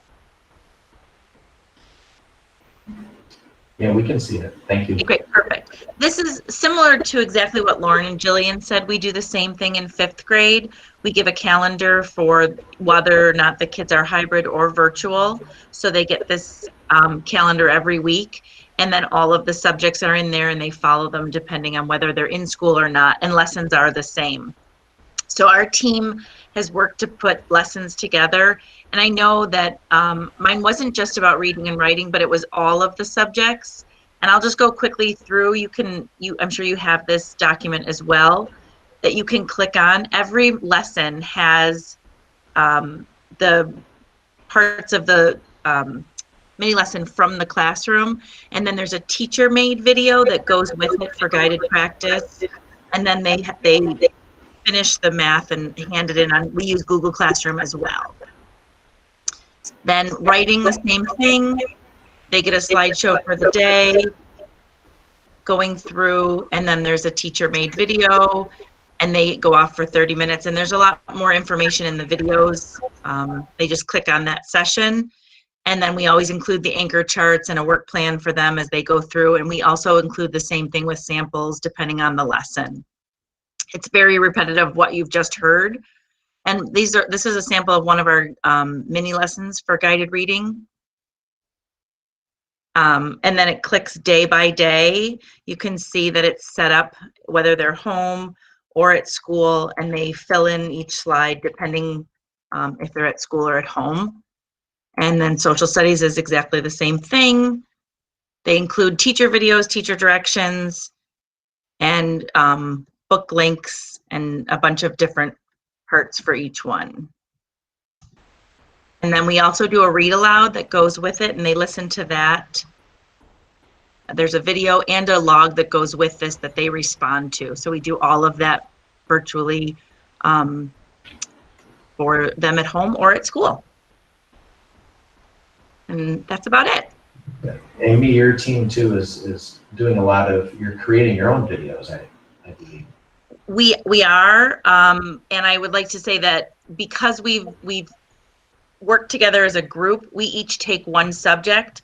So that's given us the time to be able to create our own videos for these areas. Because we're working together as a team, it makes it a little bit easier. There's, you know, it would be next to impossible, obviously, to create all those videos for every subject. So being in 5th grade, we can create that as a team. It's worked really well for us. Thank you, Amy. I'd like to pivot now to middle school, and Jillian and Deanna and Joelle, I think. Jolene, sorry, Rodney. And you want me to present from my screen? Sure, do that.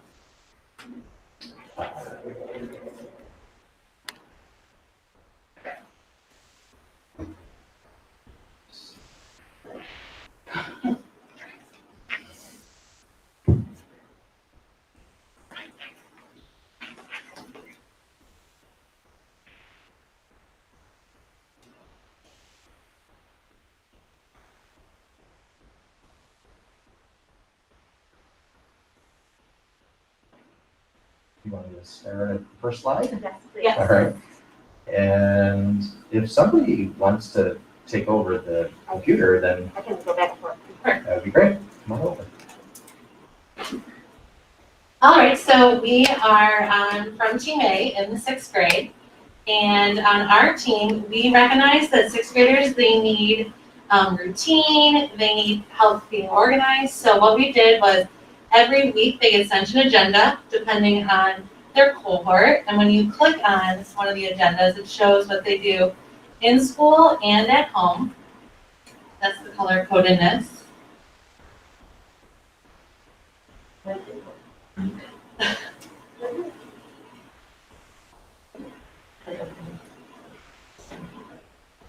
Well, in 6th grade, we like to make things more engaging and interactive. So each of these checklists are interactive, and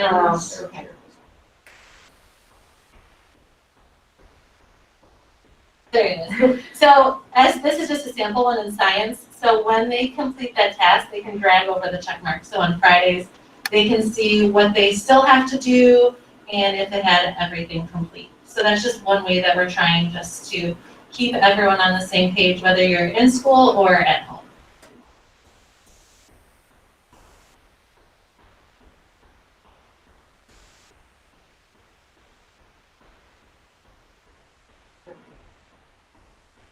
While they're figuring that out, where did they see their agenda? Is it come to an email? Is it on their classroom pages? So it's all located on the Google Classrooms under classwork, and it'll say either to do or like weekly agenda. And I specifically, I send it only out to the 8L kids, and then the MC kids get their own, and then the 100% virtual ones get their own. But they are all, for all 4 subjects, are located in Google Classroom. By subject. Yes. So in ELA in 6th grade, we also participate in Reader's Workshop. What you're seeing right there is what Google Classroom would look like. So we organize it, Reader's Workshop, Writer's Workshop. So right now we're studying deep study of character. So this is where the students would get their lesson or their assignments. When they're doing Reader's Workshop, run to the next slide, the students are asked, they're given a mini lesson. So in school, they participate in a mini lesson. At home, they're also participating in the same mini lesson. And that mini lesson is through Teachers College. So then what we're asking the students to do in the mini lesson is to take that information and apply it to their independent books that they're reading. So here you'll see an example of a student's reading log. So each night we ask them to read at least 30 minutes they're logging the title of their book, the pages, how much they've read, and then we're also asking them to jot notes. And when they're jotting notes, they're just doing their, not their first thinking, but their best thinking. And we let them have creativity in how they're doing it. So this student is just listing by page, and they give the characteristic and details.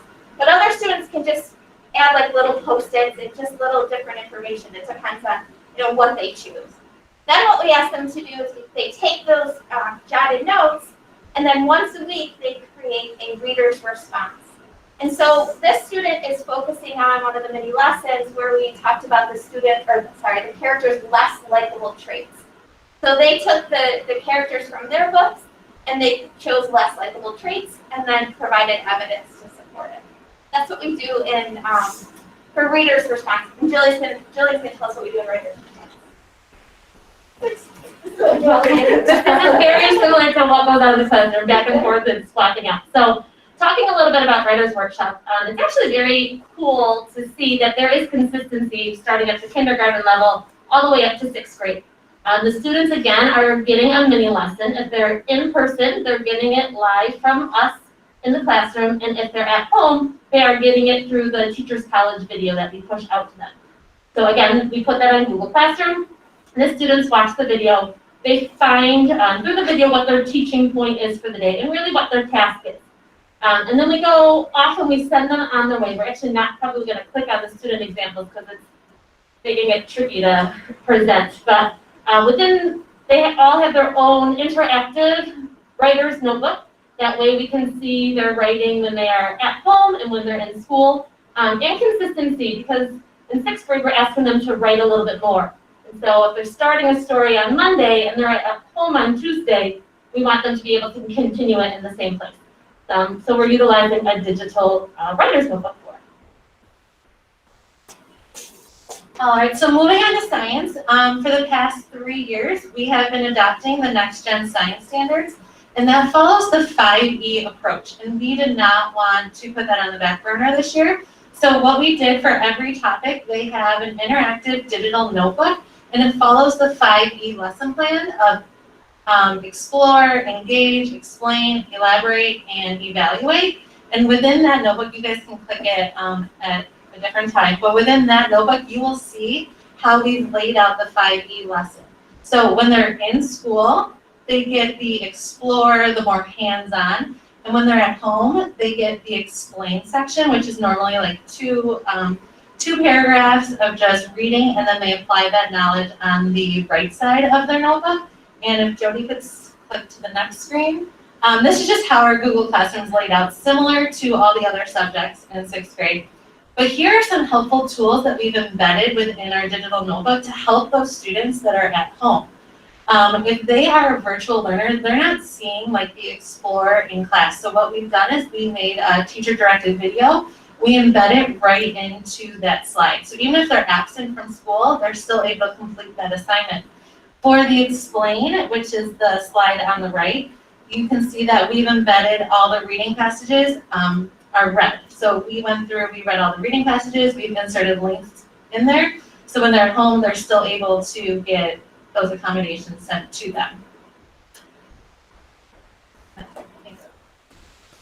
I'm going to talk a little bit about math. Math is a subject in 6th grade where we do have a lot of content that needs to be covered. So within Google Classroom, we are breaking it down by topic. So we started off with our operations of decimals, and then we moved to our operations of fractions, and now we're into our integers and rational numbers. So within Google Classroom, the students see them categorized by the topic. And then the way the instruction is working is they are watching a video and completing the notes of me teaching the lesson. And so I'm standing at the board, filling in the notes, they're filling in along with us. And then when they come into class, if they are a hybrid student, we are practicing those skills using a variety of methods. So sometimes it's dry erase boards. Sometimes we might be doing IXL practice and hopping around the room to individualize instruction. Sometimes it's their Math Excel assignment, which is a program we use, kind of think about it as homework, a way for us to assess their learning. So we're providing those videos to help with the instruction, and then in class really giving them individualized support to make sure that they're understanding what they're learning at home. And then lastly, for social studies is set up the same way, Google Classroom. It's sorted by topic. And then here's an example of one of our lessons. So what we teach that day, the students at home, they're getting the exact same lesson. And I normally lay it out with a think tank to activate their prior knowledge. And then as you can see, they just follow the arrows and that leads them to every activity. So it's usually watching a video, reading a nonfiction article, and then using all their knowledge to create and apply the knowledge that they learned. And then the next thing is we use just a variety of different tools in 6th grade. We use BrainPop, Flocabulary, Google Earth, and Boom Learning. Boom Learning is really new this year. The kids are loving it. It's just a new way of engagement. I included 2 examples that I've done with math skills, and then I made a digital escape room on migration. And that's all.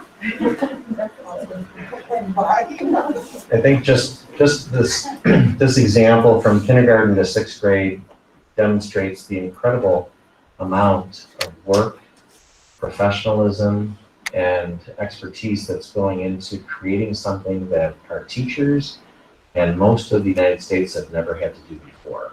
And it's truly something that, you know, we need to provide recognition for.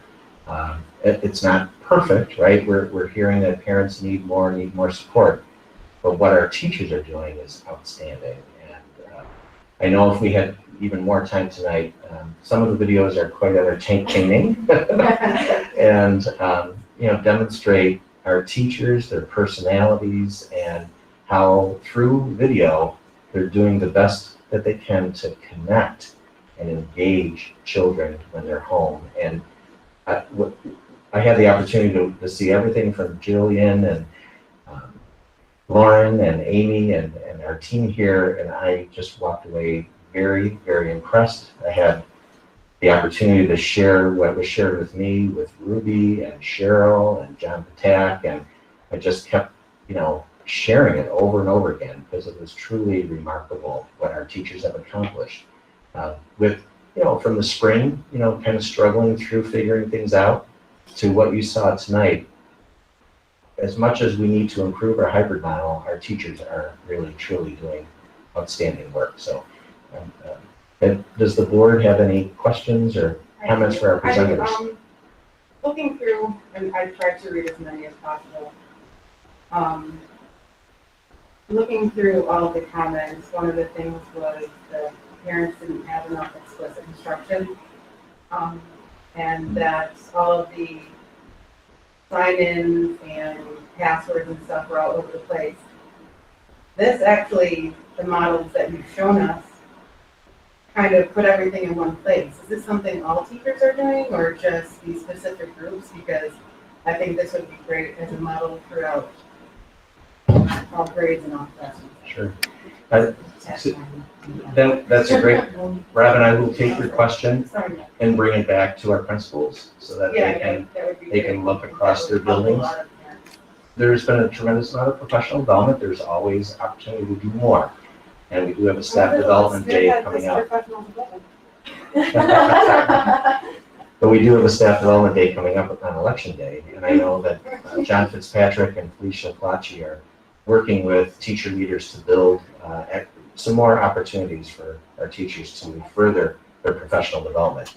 But this was just taking somebody from Sidway, Youth, Kegabine, and middle school just to give the board, you know, that kind of bird's eye view of what's possible in the hybrid model. So do you think maybe we could see older grade levels too? Maybe some, you know, in another meeting, we could have some presentation from even 7th or 8th grade and maybe up to the high school, just so we can see it straight through from kindergarten to our 12th graders. I think that would be outstanding. Just so we can see an example. Of course. It'd be great. Yeah. I mean, really what we saw today was great. It's fantastic. Yeah, if I could just comment, yeah, that's fantastic work. I can't imagine the amount of time and effort, energy it took to put in there. And I especially like how everyone has a calendar or checklist or something to help organize the kids and keep them on track. So thank you. Yeah, great work, everyone. It would be great to see some of the other work being done. I mean, you know, truly we understand that as much as we are frustrated, it's hard for us as parents, right? I mean, you guys have a huge task to educate our children, and you're doing an amazing job. And not only do you have to take the time and extra time to do this hybrid model, you have families of your own, most of you have children. At the end of the day, you have to go home and lead through their hybrid model or their 100% virtual. So we know that it's not easy for all of you, and I think you're doing a great job of the presentations that we saw tonight were just outstanding. Thank you. Good. And Jody, thank you for being here tonight. And by the way, did our girls win tonight? Just JV. Oh, you were just JV. Okay, great. Good. So for our board, as far as the board report and the hybrid model, that concludes what I wanted to share this evening. Can I just ask one more question? I brought up the teaching offsite, and Jay brought up the timetable for Chromebooks. Another question that keeps reappearing is the tents that were purchased for outside activities. If you could just give a quick update so that they could all have the answer to that, that would be wonderful.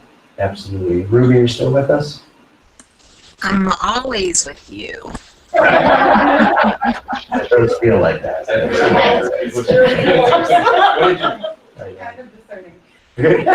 I know that you work closely with Mr. Rosler. If you could give the board an update on tents, that would be great. So the tents were originally ordered September 1st. They are in. There have been a couple of hiccups in reference to the training for the installation of the tents. The reason why I say there was a little bit of a hiccup is we cannot install the tents until we have been properly trained, or you void the warranty on the tents. There was an email today, I believe it was today, in reference to one of their people being out on the island this week. So we are just trying to solidify that training component, and then they should be up. So in my mind, as long as the weather allows for people to be outside for installing, they should be up within the next week. Thank you, Ruby. Thank you, Ashley.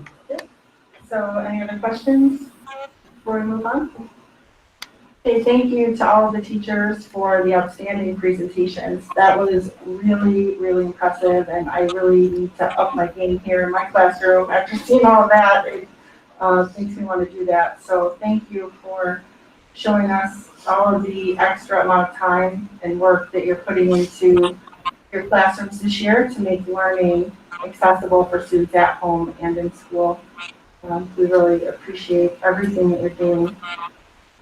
Moving on to our public comment session, we do not have anyone signed up, so that brings us to committee of the whole items information for the roundtable, beginning with Jay Grover.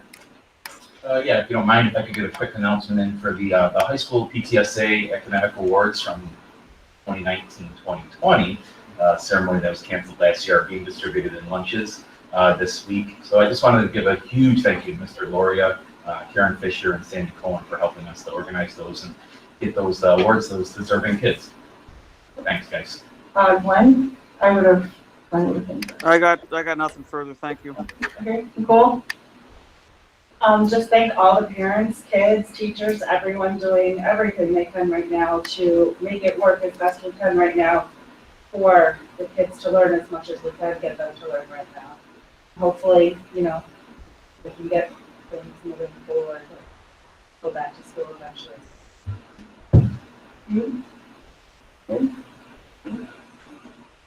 I'm all set. I think that's 7 now. Joy, did you have anything? I'm all set, thank you. Okay, Robin? I just wanted to say that as a single parent, that's a very, in my opinion, the board that I sit on is doing a job in for the teachers.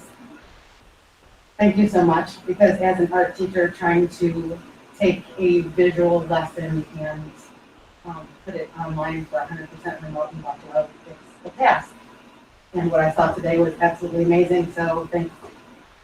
Great job. Okay, I would like to thank all the parents that completed the survey. Your feedback is really important to us as a board. You know, we've read through all the comments too. We've looked at all the data and we really appreciate your feedback. We always take that into consideration. I do want to make mention that I did not pay the $72,000 a year to send my daughter to an Ivy League school. She earned a full ride for that. That did not happen on a teacher's salary. And as far as the tutors go, you know, I'm a single parent too, like you, Robin, and you know, it's not part of my budget, but I definitely am not going on any trips this year with COVID. I'm not going to the movies. I'm not eating out. So that money is being allocated to help my daughter. So I feel the frustration that other parents feel in terms of not being able to help her because I don't know the algebra or the earth science necessarily that she needs to be able to complete. So I understand that, you know, having 5 days of instruction is important to parents. That came up over and over again in the survey. My point to that end was just that as focused as I've always been on achievement, the safety of the staff, teachers, and of course my child is paramount for me. And that's all I have. Dr. Graham. No, I'm good for now, thank you. Okay, and I didn't know if Dr. Harris, if you had anything else, or Cheryl Cardone, if you had anything. Nope, all good right now. Thank you. The only thing I would mention is I know initially there was a lot of discussion with the CARES Fund that was funneling from the federal government through the state, which the state made us fill out a grant application for. There have been some revisions. I don't know if anybody has been following that, but the funding formula has been revised. So we will be working with our non-pubs to resubmit that application. And once I have all the information on the allocation amounts, I will share that out with the board. And our other grants have been approved in reference to Title and UPK, just as an update. Thank you. Just a couple of announcements. October 29th to the 31st is the NISBA conference virtually. November 9th is a Board of Education meeting at Huth Road Elementary School. November 30th will be the joint meeting with the town board at the Town of Grand Island courtroom at 7 p.m. And December 14th will be a Board of Education meeting at Kankavine Elementary School. With that, I'd like to adjourn the regular board meeting at 9:25 p.m. If I could have a motion for that in a second. I'll second. All in favor? Aye. Aye. Any abstentions? Motion carries 7-0. Next we have on our agenda a work session and we're going to look at the strategic plan. Couple for the newer board members, we all received a strategic plan at our workshop from September 28th, I believe it was, in our binders to review the strategic plan. And we, a few years ago, had commissioned with Canisius College to work with focus groups and complete surveys, and there were just thousands of comments and a lot of comments from the focus groups, and out of that came our strategic plan.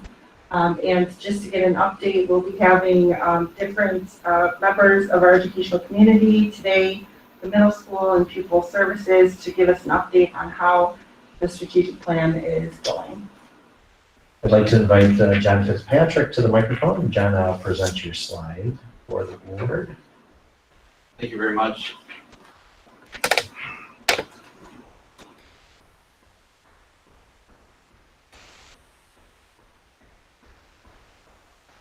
Okay, thank you very much for the opportunity to present to you today. I want to give you a basic update on where we are with our strategic plan here at the middle school. When we first set out on this endeavor, the overarching goal for the middle school was really to collect data that was reliable to improve our instruction. And we did that in a few different ways. Beginning in 2018, we really began to refine our final exams and assessments and really measured how much they aligned to our standards at that time.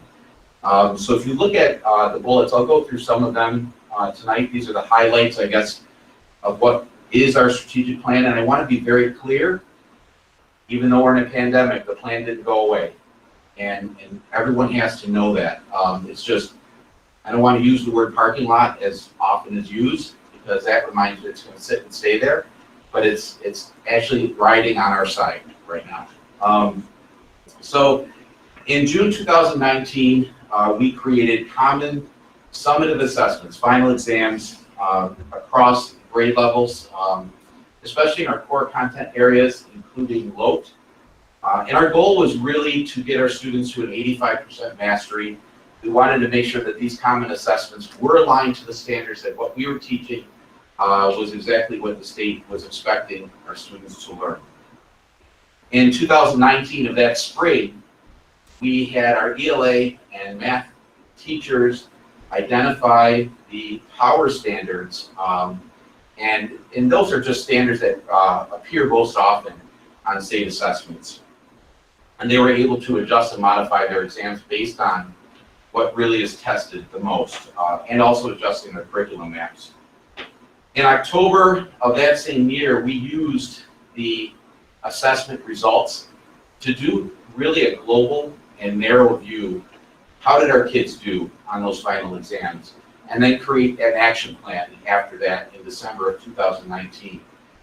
Given the fact that really our teachers meet together as a department for about 45 minutes a month.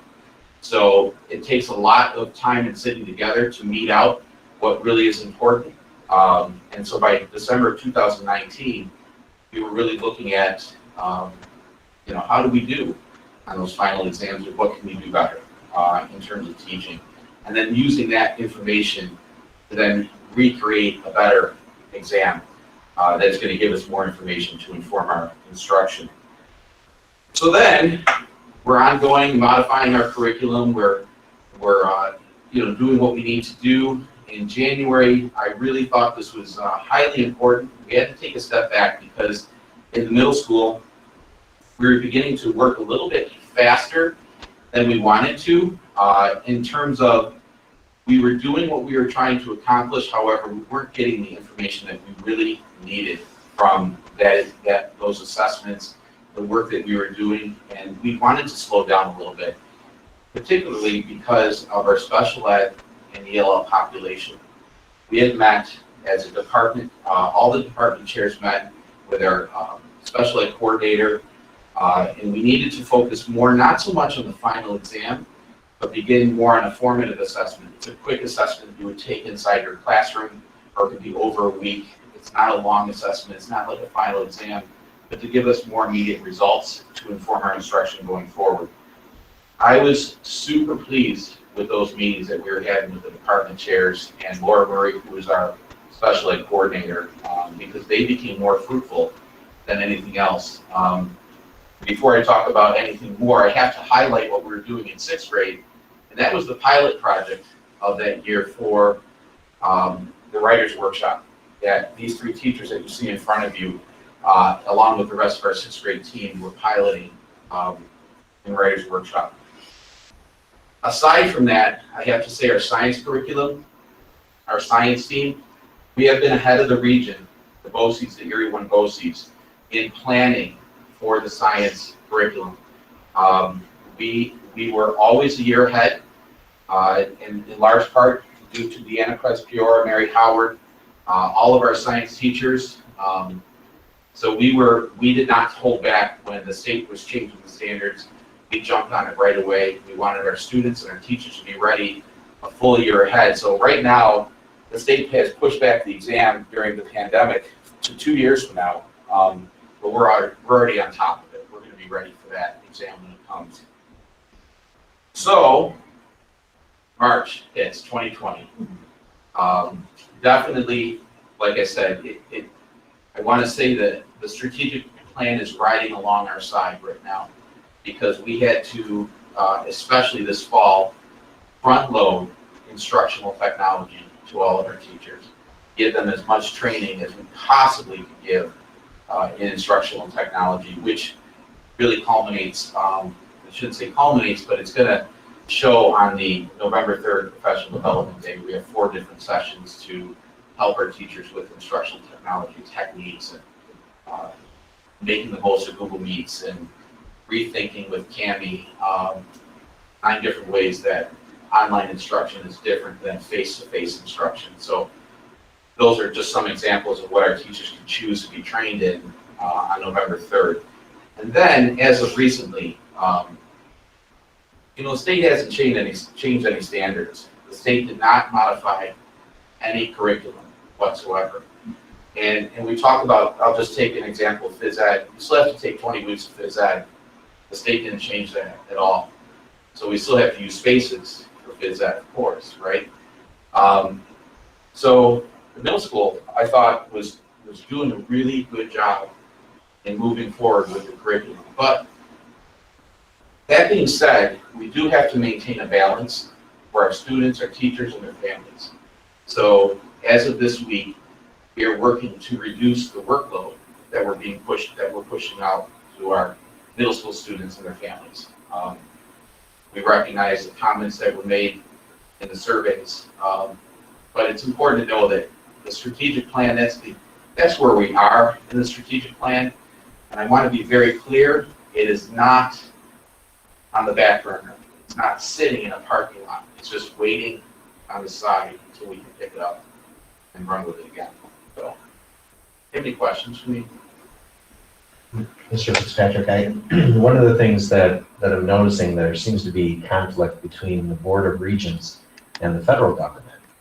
And it'll be interesting to see if there ever is an intersection between the federal mandates that are now requiring those state assessments to continue on this year, or I think our Board of Regents would be seeking to apply for a waiver and work collaboratively with the federal government and the ESSA requirements because of the pandemic. So I think it'll be interesting to see if the federal government takes a step back and looks at everything from what Robin shared earlier, trying to engage children in the city of Buffalo during the pandemic and all children being 100% virtual, and getting those kids ready, for the state assessments. And our own students here in Grand Island and students across the United States who are in the same boat that we are in. Oh, yeah. So you're right, the strategic plan is there, ready for us.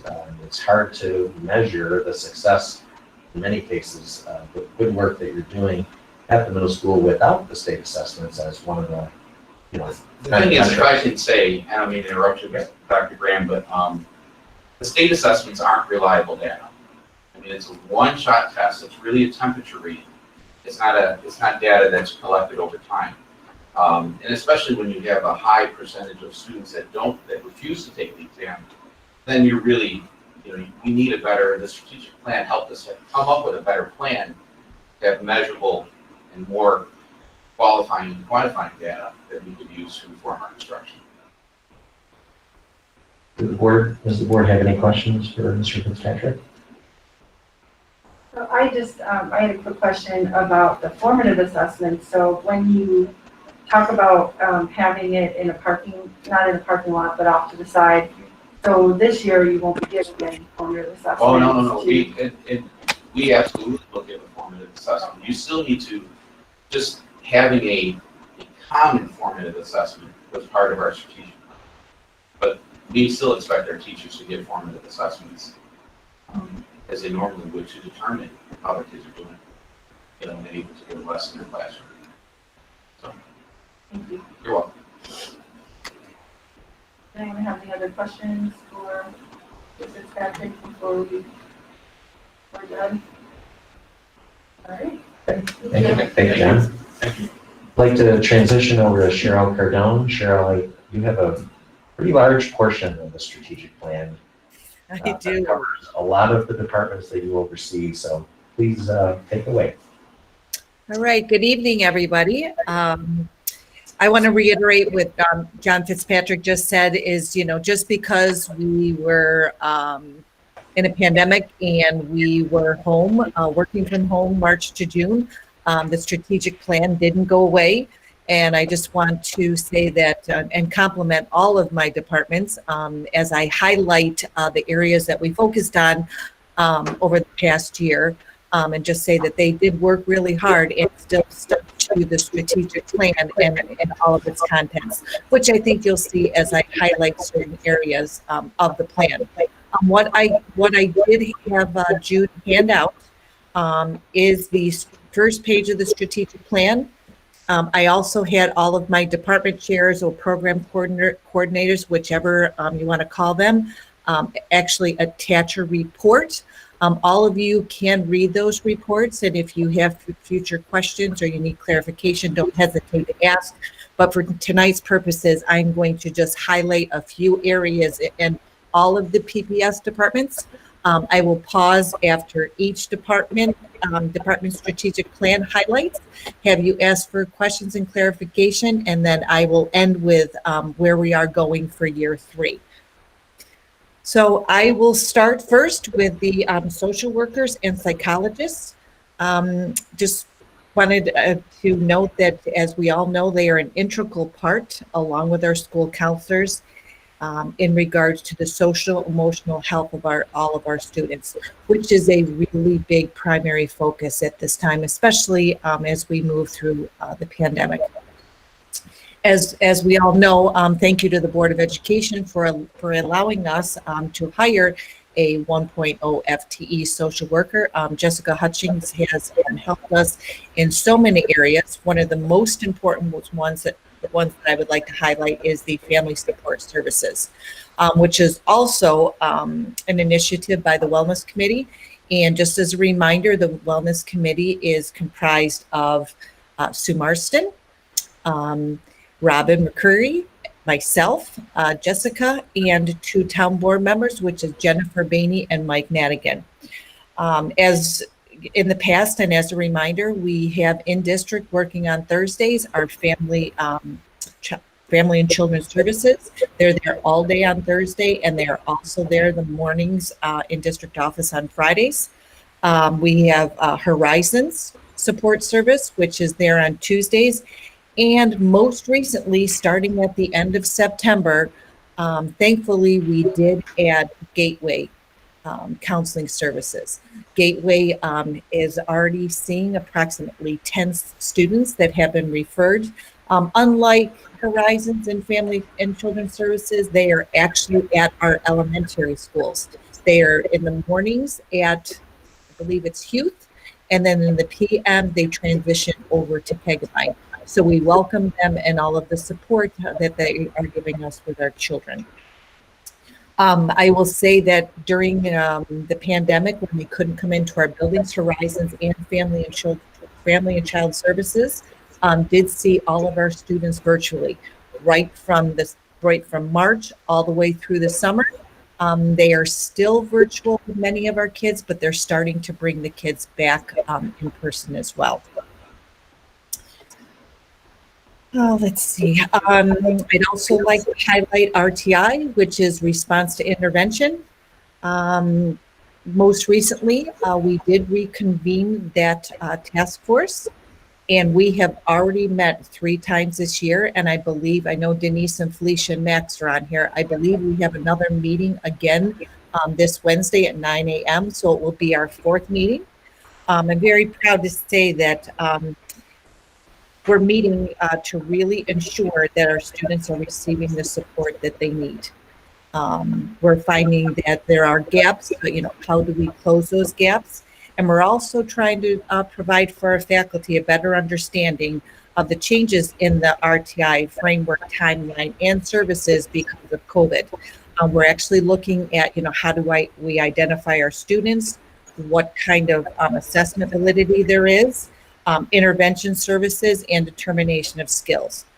This current meeting that we're having on Wednesday will discuss student data, consistency among grade levels, and then 504 and CSC referrals. At this time, I did want to thank Lauren Stang and Jennifer Cam. They really, really, really have spearheaded this committee going forward. And I'm excited to say that we have actually met more times this year than we ever have before. just to make sure that those supports and understandings are there for our students. Next, I'd like to highlight our crisis teams. Each building in the district has established their teams. And also, we were a little concerned that we weren't going to be able to provide our training this year, our initial training and our refresher training for CPI. CPI is an acronym for Crisis Prevention Intervention. And I'm happy to say that we will still be holding those trainings starting in November, both virtually and in person. For those of you that don't know, CPI focuses on de-escalation strategies for our students. And I'm happy to report that currently we have over 50 people, faculty, staff, etc., administrators trained in CPI. The next area I'd like to highlight is IEP consistency. This summer I was fortunate enough to have a wonderful summer intern. She and I worked on an annual review checklist, K to 12, so that all teachers are writing their IEPs consistently across all grade levels. We had a special ed program coordinator meeting about these checklists, and it will be rolled out to the entire special ed faculty and psychs the beginning of November in preparation for our annual reviews.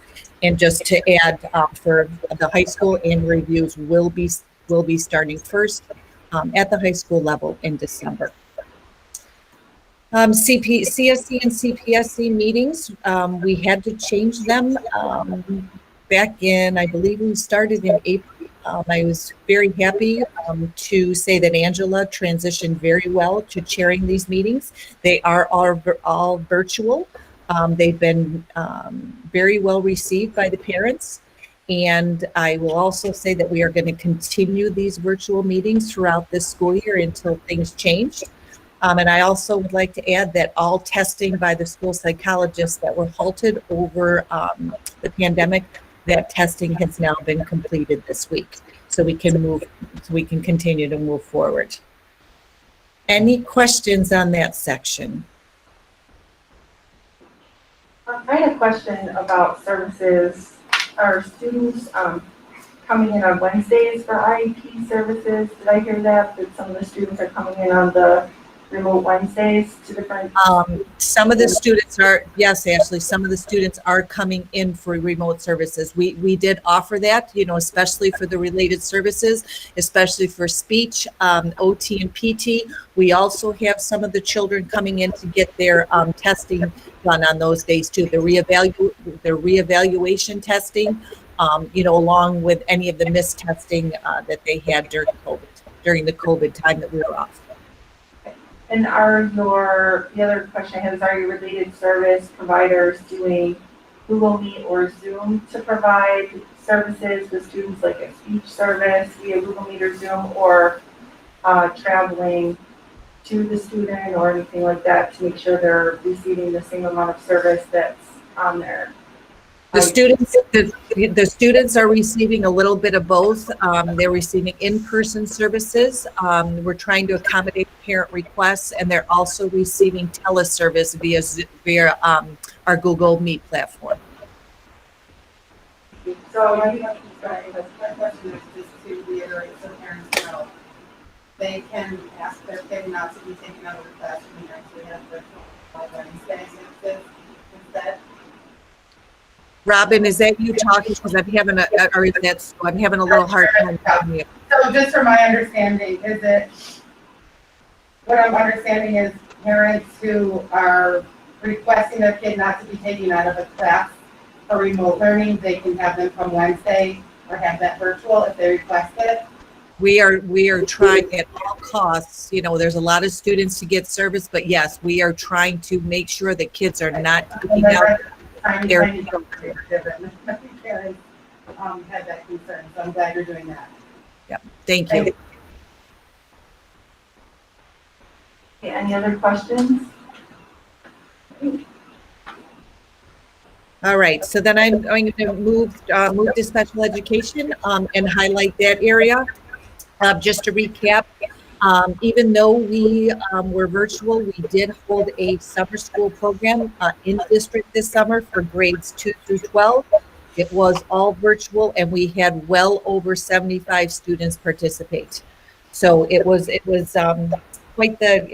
very well received, and we were surprised at the number of students that actually continued with us. At the start of the school year, just wanted to note that our K to 12 life skills students have been coming 4 days a week. Again, K to 12 life skills 4 days a week. Last week, I'm happy to announce that on Thursday, our 811 students at the middle school also returned to the building 4 days a week. And our 811 self-contained classroom at Kigabyne will resume 4 days a week starting November 2nd. So we welcome those students back. If you look at the strategic plan, and it kind of goes in conjunction with what we saw today. I think the biggest unintended consequence that happened during COVID is the perception of not our students. And as you could see tonight in our hybrid presentation, and what I found from March to June, and what I'm finding now that we're back to school, is that all teachers are working together for all students, whether they're gen ed or special ed.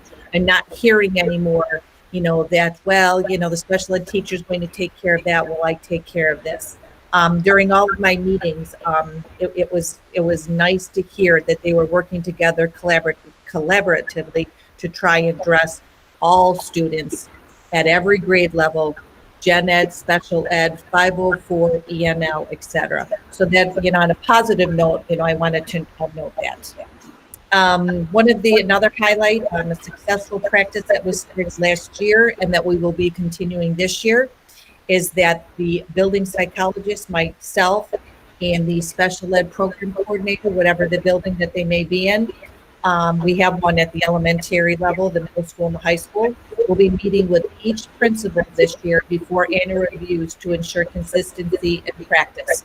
So we'll be starting with the high school and then the middle school, and then last year we did not get a chance to meet with the elementary principals before our annual reviews, so we will be making sure that we do that this year. The psychs and myself and the special ed program coordinators continue to have bi-monthly meetings to ensure this consistency, and we did these meetings also during the COVID time when we were off March to June. One of our focuses this year on our self-contained students at the middle school and high school level will be programming itself. I'm meeting with Mike and John this week to really look at what programming we are offering at the middle and high school level when it comes to our self-contained 15-to-1 classes. Currently, our elementary schools only have integrative co-teaching. So Mike and John and I will be researching what programs do we offer at the middle school and high school. Do we want to try and phase out our self-contained classes, the 15-to-1, and have them all be integrated to co-teach? Or are we going to keep a little bit of both? Are we going to phase it out at 6th grade, and so on and so forth? We started those conversations last year, and we did look at eliminating self-contained classes, I believe at the 12th grade level, Mike, and we are looking at other grade levels as well. So we'll specifically be focusing on middle school and the other grade levels at the high school. More information to follow. I know I'm going over these a little quickly, but I want to get through all of the strategic plans. So is there any questions on special education at this time? I had a quick question. When you say that you're eliminating the self-contained classrooms at 12th grade, will you still have the self-contained for like life skills students that are your most medius or more involved, more severe students that would need a more structured classroom? Yeah, and let me explain, Ashley. Self-contained life skills and self-contained 811, 611, those will all remain intact. We're just looking at the self-contained 15-to-1 classes, which are versus the co-teach classes. So that's what we're looking at. So instead of having all of the special ed children in a classroom together, English class together in grade 12, would it benefit them more to also, to be with their gen ed peers as well? That's what we'll be looking at. Got it. Okay, thank you. Yep. I'd like to move on to E&L, which I think is the next in your packet of information. E&L is the English as New Language teachers. Just to highlight, we did have an E&L summer program for elementary E&L students that was well attended. It also was all virtual, and it ran the entire month of July. Our E&L folks have currently been working on aligning curriculum K-12 with their curriculum maps. They also have researched a program called Vocabulary, and I'd like to give Jill Ungaro, a shout out for that, because she is the one that initiated looking at this. But it's a virtual program that they have utilized and found to be very successful for our E&L students, not only when they're in school, but also virtually as well. So something we've started that was researched during our March to June time, and then actually put into place this fiscal year. Also, I'd like to say that our E&L students, they got to backtrack a little bit. Our E&L students are in a hybrid model. However, last Thursday, we did offer our E&L students at the middle school and high school level to come back 4 days a week. Currently, we have 5 of those students that have taken us up on that. And there is actually 12 between the middle school and high school. So we welcome those students back as well. Last year, we were going to host an E&L parent night, but obviously it got canceled. It was supposed to happen last spring. So we will be having another E&L parent night for all of our parents of those students to try and connect with them. More details to follow. We're looking again for that to be in the spring. We will be continuing, as we did last year, our three E&L teachers actually offered PD to all of our teachers in-house during staff development days. So we once again will be hosting those PD opportunities for our other teachers offered by our E&L teachers. Any questions on that?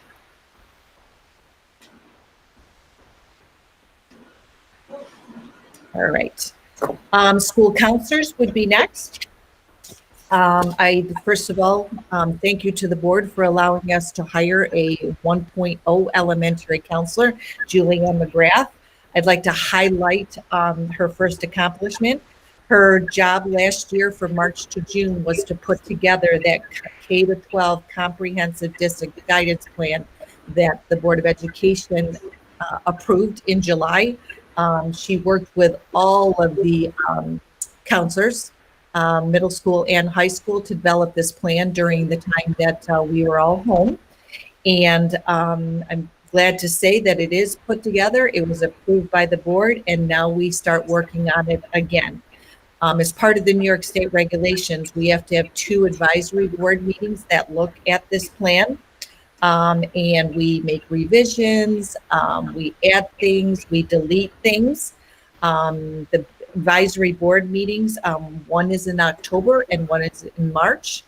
We did have our first advisory board meeting last week. That's made up of myself, Julie Ann, and the mental health professionals in the district, including Hillary from the high school. So thank you, Hillary, for your input on that. We'll have another meeting in March to do the same, look at the plan, revise it, add, delete. And then part of the New York State regulations is that I will be presenting our advisory meeting notes to the Board of Education along with the new plan for approval July 2021 reorg meeting. Another area I wanted to highlight is over the time that we were home from March to June, the counselors researched a new program to assist with college and career readiness. It is a 6 through 12 program. I did attach to your packet an overview of the program. It's called Maya. Maya focuses on career and college readiness. It also has infused our CTE teachers at the middle school and high school. They're involved to support the program and work collectively with the students in regards to this program. Some of the highlights of this program at the middle school and high school is at the 6th grade level. They are looking at the students' sensory, environmental, and emotional preferences and how it relates to learning, study, and productivity. At the 7th grade level, it's identifying students' strengths for them to develop an understanding of their intelligences based on Gardner's theory of multiple intelligence. At the 8th grade level, it's to reflect an understanding of their interests, abilities, and aptitudes on their personal career goals. The students will be creating portfolios, and they will be journaling to talk about significant life experiences, jobs, sports, and music participation. High school, it gets a little more concrete. This program helps the students upload GPA transcript, SAT, ACT information. It tracks colleges for the students. The counselors can track student application statuses for each colleges. It does accept the Common App, and it allows for college visits, virtual college visits along with virtual college visits can be scheduled and pushed out to all of the interested students. So we are in the initial stages of getting everybody trained. I believe the middle school counselors were trained this past month. The high school counselors will be trained November 3rd at our staff development committee meeting. So this new program, we will see it should serve our students and our counselors very, very well. Any questions on the counselors?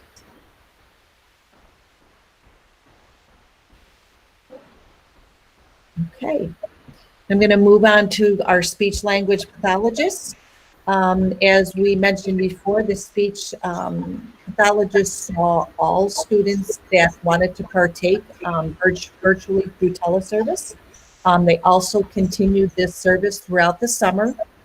They have individually contacted the parents to see what the preferences were as far as this year being in-house on Wednesdays, virtual, a little bit of all, a little bit of all, etc.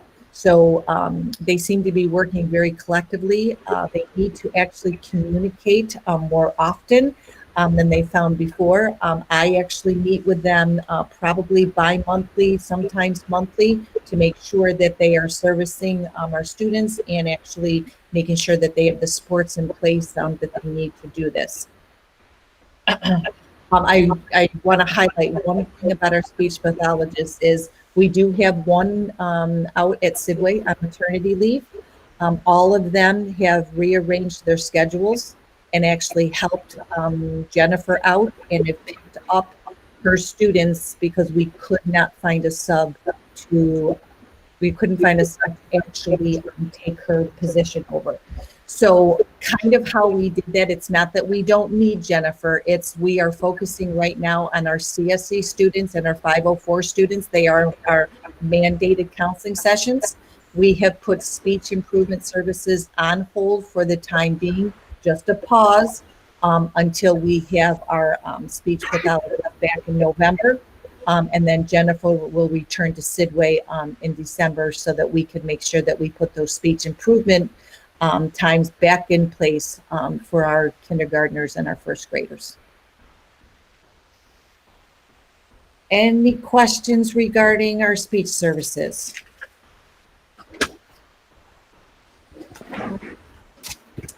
And then last but not least, I want to mention our clerks, our teacher aides, and then of course, the very end, our medical professionals, our nurses. Our clerks are continually trained by Robin on Staff Development Day. I personally have bi-monthly meetings with all of the district office clerks to talk about concerns, to talk about suggestions, to maintain those open lines of communication. They also, over COVID time, were doing succession manuals. That was a task that we asked them to complete. Ruby, you want to give an update on where they are with their succession manuals, please? Sure. So probably closer to the beginning of COVID, we thought it would be a good idea to begin the process of succession manuals. The board was very generous in allowing, when I had a staff switchover, for that staff member who left to come in and provide training, which is great. But we thought, as we see more and more people, not only just retiring, but becoming interested in other job areas as movements occur, how great it would be to have some type of binder or written process of what happens month to month. So the last email that I sent out was just an update. I would say probably 85% of their manuals are complete. Those manuals were done HR, business office, and PPS/special ed. So everybody you see right in the central office area. So they're about 85% complete right now. The most undertaking is simply, as we're going month by month, people are adding to them. A perfect example of this would be me and Patricia, my secretary, work very closely. She's right next to me. But as we have went just simply through the audit now being done, we've submitted the ST3. There are tweaks that we're making, as well as things we're adding to each other's calendar to make sure we're on the up and up. And I know, as I've spoken to the other department areas within the district office, they are doing the same. I do know that Cheryl will probably ask me when I expect these to be more complete or in a turnover state.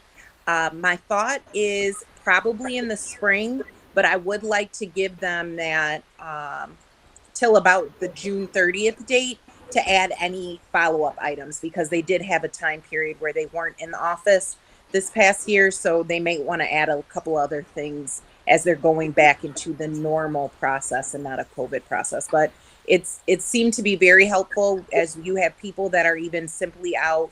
A family matter could pop up. A surgical procedure may need to be performed. There would be a book where people within the office could even step in those areas.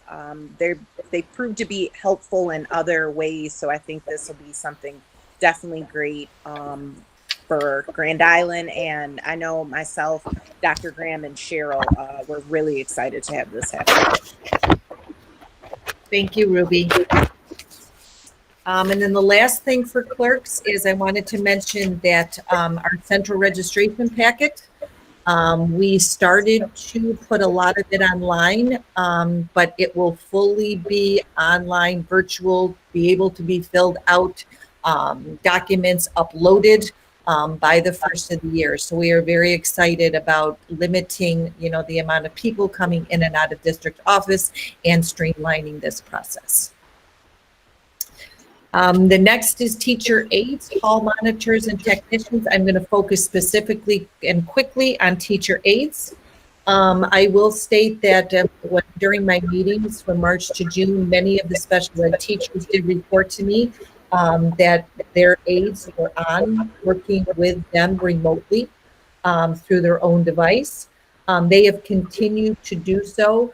On Wednesdays particularly, the teacher aides are in district. They are in the buildings, and they are working with the students and the teachers online with our students through Google Meets. I know at the elementary level specifically, some of the teacher aides are taking 1 or 2 students and working with them in small group online. And then I know at the middle school and high school, the one-to-one aides continue to work with their specific students while they're at home. I'm happy to say that many of our teacher aides have taken us up on the opportunity to be trained in CPI, our crisis prevention intervention trainings. They have also been invited to our staff development days. There was an email that went out yesterday, today, inviting to our November 3rd Superintendent's Conference Day, which is coming quickly next week. They will be partaking, like the rest of us, in a mandatory training called Aaron's Law, which is about detecting sexual abuse and what to do about sexual abuse in children. And then I talked to Robin today, exciting news. When the Chromebooks come in, it looks like our teacher aides will be getting to receive their own Chromebooks as well to help facilitate those Google Meets with our students. Questions about our teacher aides? I just had a question about, well, first of all, I have a comment with the SRPs. I think it's great that they will be participating November 3rd. That was going to be my question, is would they participate in the staff development day on election day? And my other question is, will they receive, along with the Chromebooks, training in Google Classroom so that they can be able to help students, you know, with their passwords, logging on, especially students with special needs that might struggle with being able to find out what they're supposed to be doing on Google Classroom, because they know that's sometimes an issue. And November 3rd, will their training, in addition to the Aaron's Law training that you mentioned, will they have training on technology at all or anything like that? So, Ashley, I can answer most of that. And John Fitzpatrick and Felicia, if I'm missing anything, you know, please don't hesitate to jump in. So the first question is, Ashley, is Robin continues to provide Google training to all faculty and staff. I will say that our special ed teachers have been wonderful about teaching our teacher aides on logging on, getting onto Google Classroom. That actually has already began this year, because many of the teachers, when they are working virtually, will let the aides use their Chromebooks, or the aides go to the libraries to sign them out as well. So yes, yes, besides the training Aaron's Law on Superintendent's Conference Day, they've also been asked to complete their Safe Schools training, which they can do on a district computer to make sure that they are in compliance with all of those trainings. But yes, I can answer the piece that, you know, Robin continues to provide that Google training, whatever we need as far as teachers, faculty, staff, administrators, and will continue to do so.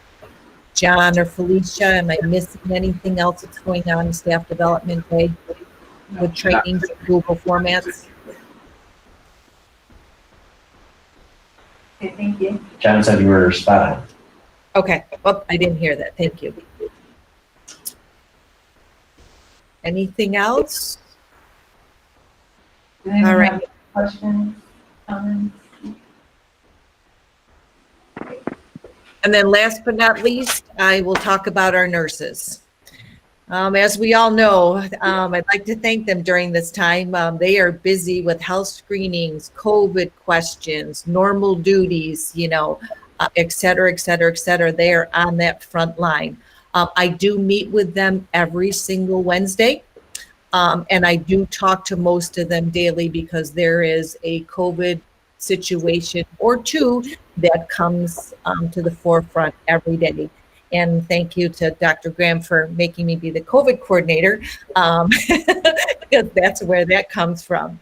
However, I will say that during the time that we were off in March and June, just like the clerks were asked to do succession manuals, I did ask the nurses to update each and every substitute manual in every building, and also put together the nursing policy manual, which was way out of date.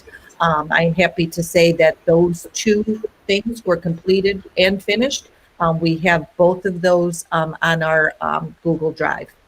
I also would like to highlight that if you go on our website, as a department, they have created videos regarding COVID safety, you know, shared with all of our teachers and students, how to wear a mask, what are COVID symptoms, how to wash your hands, et cetera, et cetera.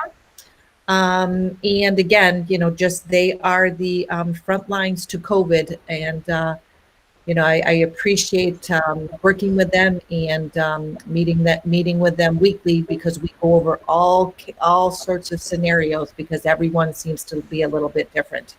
And just to update the board, thanks for allowing us to hire those 2 part-time nurses, float nurses. Last year, we did not need to have 1 substitute hired for the day. The 2 part-time nurses did make sure that they were available for all days that the nurses were out. However, one of them did get another job this school year, and Mary Evert has filled in every single time that we've needed her to. We did put out a posting, and I will be interviewing for another part-time nurse within the next couple of weeks. We do have 4 applicants. Any questions about the nurses? I have one quick question. How are the temperature scanners working out that the nurses are using as students come in the morning to screen for any fever, COVID symptoms? I have not, have there been glitches here or there? Yes, but from what I understand, they are working very well, and they are taking people's temperatures and, helping their nurses out instead of them having to do one by one by one. And they do like 30 students at a time, is that it? It scans quite a few, right? Yeah, it scans quite quickly. Pretty much the pace of somebody walking past the scanner captures their image as well as their temperature, so we can capture quite a bit as people enter the building. Thank you. And then on a final note, what's next? All of my departments will be reviewing their own strategic plans, reviewing specifically where they are, and then honing on year 3. And they will be doing this as part of their day on November 3rd, Superintendent Conference Day. So thank you very much. Thank you, Cheryl. As the board can see, Cheryl oversees quite a bit throughout the district, and being able to speak not only to the strategic plan, but to some of the things that the various departments and groups have had to do to pivot in this pandemic is quite impressive. So thank you, Cheryl, and thank you, John, for your presentation as well tonight. You're welcome. Thank you. Okay, I'm going to go around starting with Jay and ask if we could look over our goals at 6:30 on November 9th versus this evening to finalize them. Yes. If that would be, is it unanimous? Yes. Okay.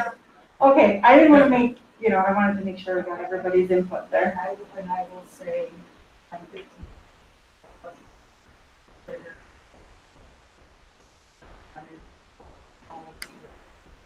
When I was having the presentation,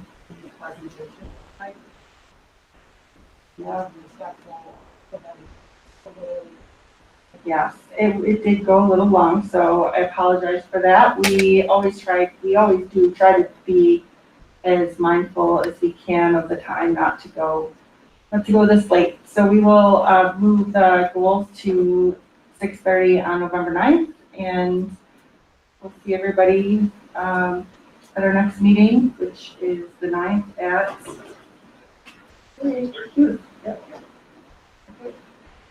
Or no, November, yep. Yep, at Q on November 9th at 6:30. Thank you. Have a good night. Good night, everybody. Good night. Night.